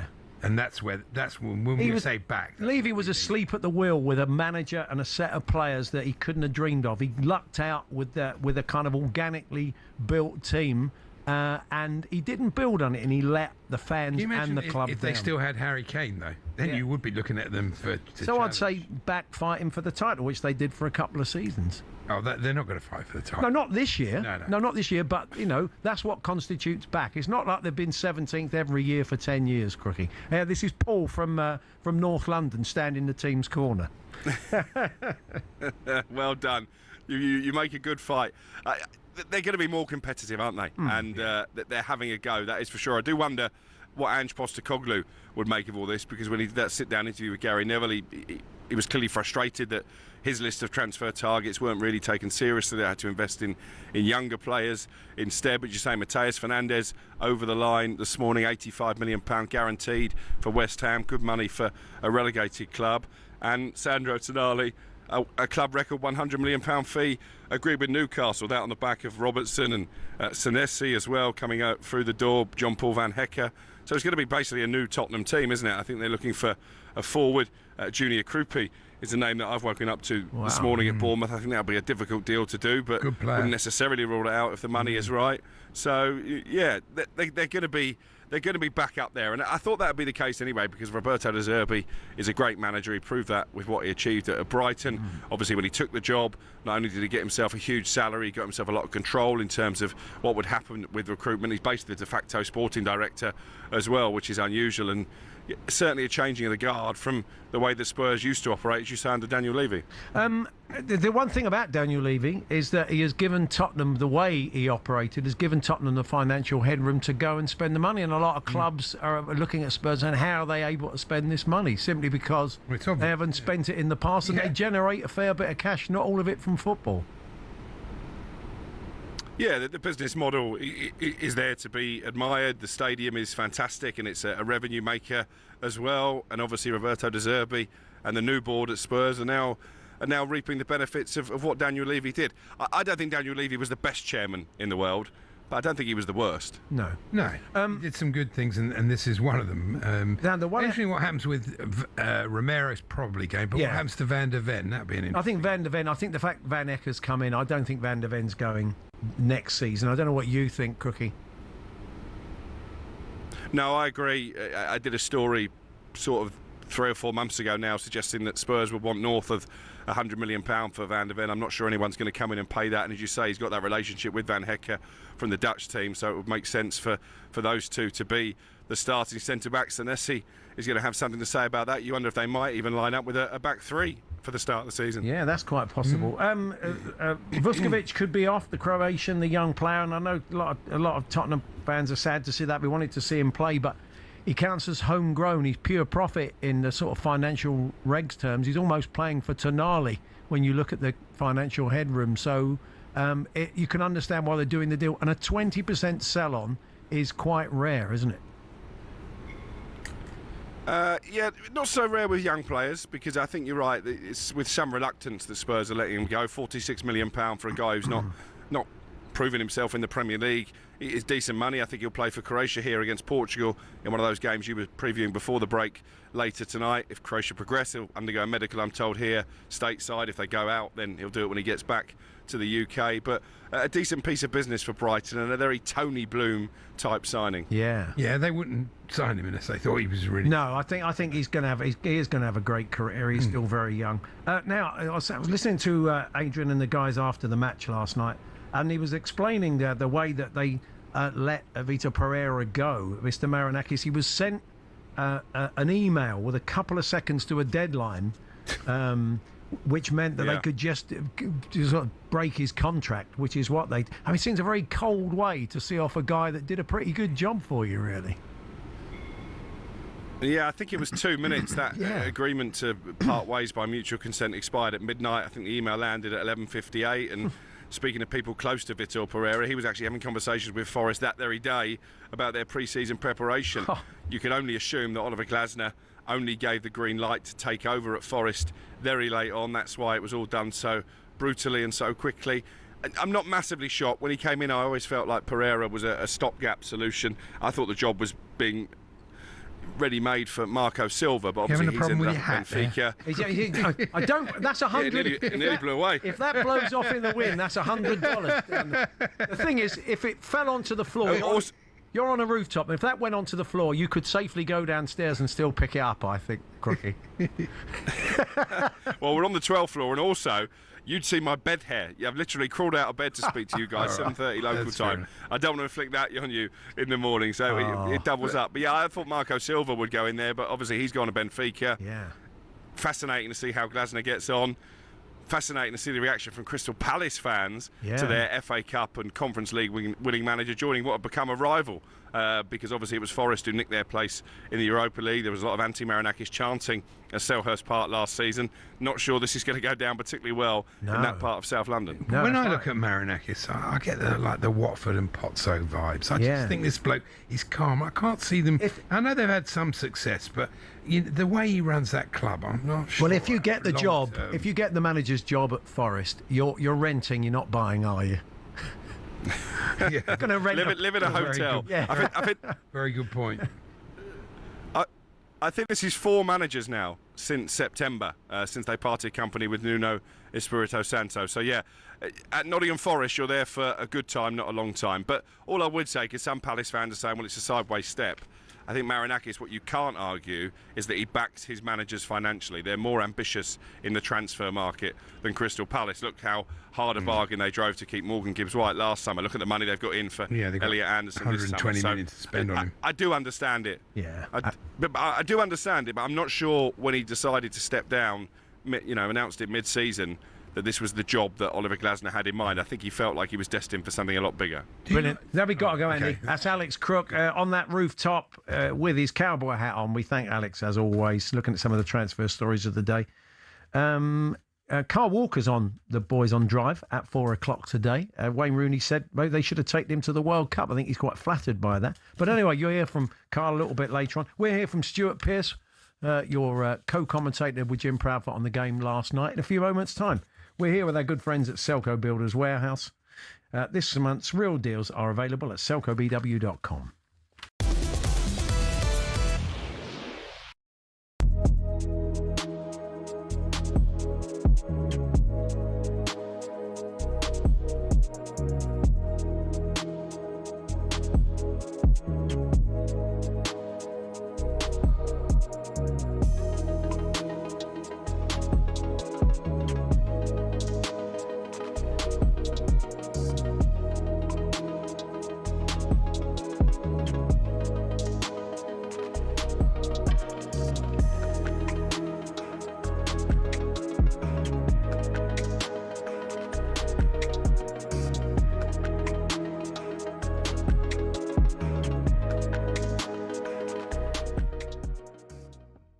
Let's start with all the positives. Right, let's talk about the negatives now. Okay. I think the positive was Jude Bellingham. I think without him last night, he was the only one that was giving it. Right? I thought I was going to write a list of all the players that upset me and were terrible, but then I just found myself writing out everyone that played. Do you know what I felt, Andy? You're spot on. Kane with his second goal, fantastic. That's what he's been doing all season at Bayern Munich. And also stepped up, by the way. Yes. A lot of people have questioned whether or not he can do in a big game. Finally, but I was saying at half-time, mate, I was saying, we've been in these, saying to Kunde and O'Hara, we've been in games like this, guys, where, like, you're looking at it and you're thinking, oh, this is tough. Who's going to step up? Bellingham done it against Panama, and he's done it again. So has Harry Kane. Those two players, the ones we're talking about every game, that are stepping up and we have to rely on. The rest of them, no words, mate. Marcus Rashford, I've been his biggest fan. You get to start and you're hopeless. Wan-Bissaka, I get it. You probably didn't get past him at Man United in training, but you got to still try and take him on. Didn't take him on once. If Madueke cut in any more times, I was going to walk out. And then when he finally went down the line, he got a bit of joy first half. Terrible, mate. Declan Rice and Anderson looked shattered. Couldn't get about the pitch. Couldn't press. First half, we were pressing as a front three. And then there was a big space. Declan Rice and Anderson marking nobody. Honestly, mate, O'Reilly not getting tight. Jed Spence not getting tight. The first goal for them. How can that happen? Yeah, goalkeeper should never get beaten by his near post. Don't, mate. That's a touchy subject, mate. Because we were arguing a lot last night. Who was saying they should? Cundy saying... No. Honestly, never mate, get beaten Cundy's saying, oh, I'm tired of this saying, why not? You can't get beat at your near post, mate. It's the same for a reason. Hello, I'm Matt Forden from talkSPORT. This is How to Win the World Cup. This is the best squad I think England have ever had.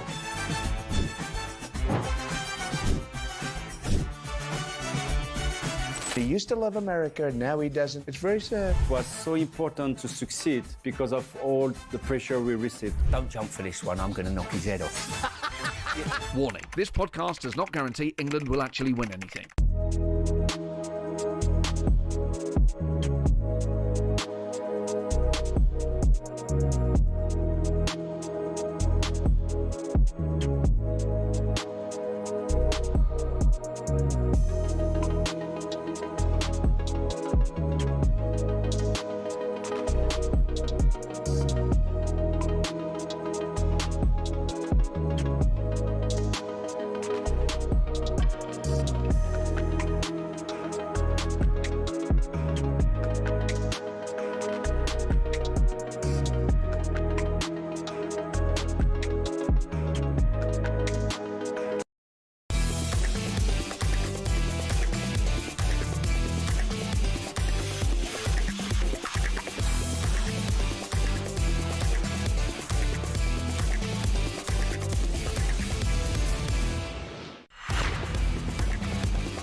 Now, despite being told by many of the pros who played in the game, the England manager, even the previous England manager, Roy Hodgson, who was on breakfast, that they were all very chilled and felt that England would get back into the game. It was only a matter of time before we won. I know, listening post-match to our coverage, that our next guest wasn't quite as zen as they were. Of course, it is the former England defender and our co-commentator, Stuart Pearce. Hiya, Stu. Good morning. How are we doing? Yeah, no, we're not too bad. We've calmed down a bit. But again, we're in the moment when you were sitting there alongside Jim and Adrian commentating, it was tense, wasn't it? Very much so. First off, I thought, well, they've scored the early goal, which shook us. I thought we had 10 minutes where we looked a little bit raggedy. Then we created a lot of chances. Second half, the chances weren't free-flowing. And I was a little bit nervous that we weren't going to turn this one round, but fortunately we did. It was very nervous. I thought so, for me anyway. Yeah. I mean, just that, you know, we've seen quite a few teams in this tournament, not necessarily gave great team performances, but their best players have got them out of jail. And we certainly saw that with Harry Kane. Maybe you need a bit of that in a tournament. Well, I think you need a dollop of both, actually. You need the top players to get you out of trouble, but to win it, you're going to need the team performance as well. And as I say, we looked a little bit shaky at times defensively. But we got over the line yesterday to all our relief. But we've got a fantastic game set up for us in Mexico in a few days' time, which will be incredible. A real tough game, I think, for both teams. But the turnaround time's a little bit tight for England with the travel and everything. But that's all part and parcel with this World Cup. Well, what can be done about the wingers in terms of whoever starts seems to struggle and whoever comes in seems better? So he swaps them over and then the same thing happens. Well, I had a different view, really, because I thought Madueke, especially in the first half, went past Arthur Masuaku pretty readily. He just didn't supply the telling cross, and the couple of anything decent was coming from the right-hand side. The Jude Bellingham had a couple of headers, point blank. We had a couple of other efforts beyond that as well. So we were having joy getting at their fullback, especially on the right-hand side. But I think that's just the nature of football, really. The beauty of it is you've got four interchangeable wingers that can come on and have impact. So I don't think there is a panic if you're not getting past anyone. And on the right-hand side, they had one of the best defensive fullbacks in Wan-Bissaka. That is his forte. Yeah. He is a good defending one-on-one fullback. So it's no surprise we were running aground slightly on that side. But listen, we got over the line because we got one of the top outstanding strikers in world football, and thank goodness we have. We don't quite know yet whether Quansah or James are going to be fit. I mean, would you be, if they are, for making a change rather than giving Jed Spence another start, maybe sticking with a slightly settled back four, which seems to have been a problem? Reece James all day for me. I think he's a standout one of the three you've mentioned, without a doubt. He is in Thomas Tuchel's mind as well, I'm sure. And I think he was a miss. And he's going to be a miss the longer he's out. But with his injury record over recent times, you do wonder whether they can turn this injury around to get him out for the game at the weekend. Now, Lloyd's been in touch, Stuart. He says, everyone's talking like England are going to spend 90 minutes bent over with their hands on their knees, gasping for air, while Mexico sprint around completely immune, peppering our goal with 50 shots. It's a football match at altitude, not a David Attenborough documentary about surviving on Everest, says. That's why they haven't lost for 40 years. Yeah, I mean, they haven't lost in that. I think they've lost twice in about 40 years or something in that stadium. Yeah. So it does give apart from that. Yeah, you don't want to overplay it, and I'm sure Thomas Tuchel won't overplay it, but he did admit, didn't he, afterwards, that it is going to be a massive advantage, and even Mexico know it's a massive advantage. Yeah, they do. As I say, I mean, I was with the coaching staff in South Africa in 2010, and we were training at sort of altitude and the movement of the ball, and I used to go for a jog in the morning, and you almost gasp for that first breath, you know, so it's a case of getting used to it, and each individual gets used to it slightly different, so there's no one size fits all with altitude. So but listen, you're right, it's 11 versus 11. they've not got no magic pill to get them over the line on this one. I think team for team, if everyone's playing to their best ability, we've got the best 11 players, but I think it'll be a tight affair there, I really do, and some atmosphere as well they're generating in Mexico. And you're going to be at an even higher altitude, you, Adrian and Jim, because you're sitting up in the stands. So I hope you're going to be all right. Exactly. If England are not playing well, we'll be the first ones to bellyache and say, you think you've got it tough down there. Think about us up here. Actually, very quick, though. Do you think... In fact, we're going to an outdoor shop this afternoon. Oh, are you? Get our hiking boots. Get your hiking, very nice one. Oh, yeah. Yeah. I mean, do you think that Mexico will come at us, or will it be like the game so far? I think you're going to come out the traps. I don't think they're going to, especially with that home crowd. No. That might suit England. They're going to, the adrenaline's going to be pumping. I think they're going to be right honest, don't you, Stuart?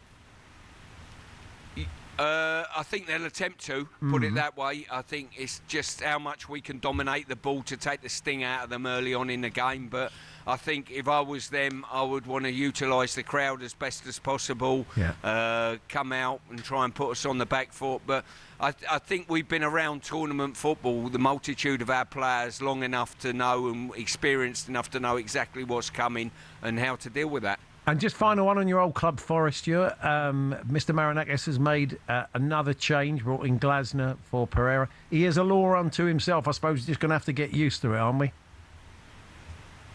Yeah, exactly that. He runs the club how he wants. I heard you mention earlier, he does put finance and back the managers financially. You do know when you come through the door that if he thinks things are not right, you're interchangeable as a manager. The one thing I would say with Forest, with the team's performance, can be up and down at times, and I don't know whether the interchangeable manager situation sends a message to the dressing room, look, it's not our fault, it's the manager's fault every time, you know, and you're striving for consistency, and I think, you know, the team underachieved in the league last year, and yes, they had a European campaign, that type of thing, but they underachieved in the league, and I think sometimes with the manager being in such a volatile position permanently because of the ownership, then I'm not sure that's a good thing. But listen, they've got a good manager in post that's a proven manager, so fingers crossed for Forest. Indeed. Thank you, Stuart. We let you crack on with the altitude training. We'll speak to you soon. Take care, gents. Well done. Stuart Pearce there in Atlanta on his way to Mexico City with the team. The roadshow continues. We'll bring you that game early hours of Monday morning. We heard, in case you missed it, from our weather expert, Stephen Morgan, over in the States, that there could be storms. So it might be a 3 o'clock kickoff. I don't want to worry. Let's not worry about that now. Let's cross to New York. Even worse, half-time. To catch up with Jim White and Simon Jordan. I'm sure they're getting their suits ready for the Taylor Swift, Travis Kelce wedding tomorrow, but they'll be able to bring you the show live from New York. We'll see you tomorrow. We'll have some clips of the week, more build up to England. Enjoy the rest of your day.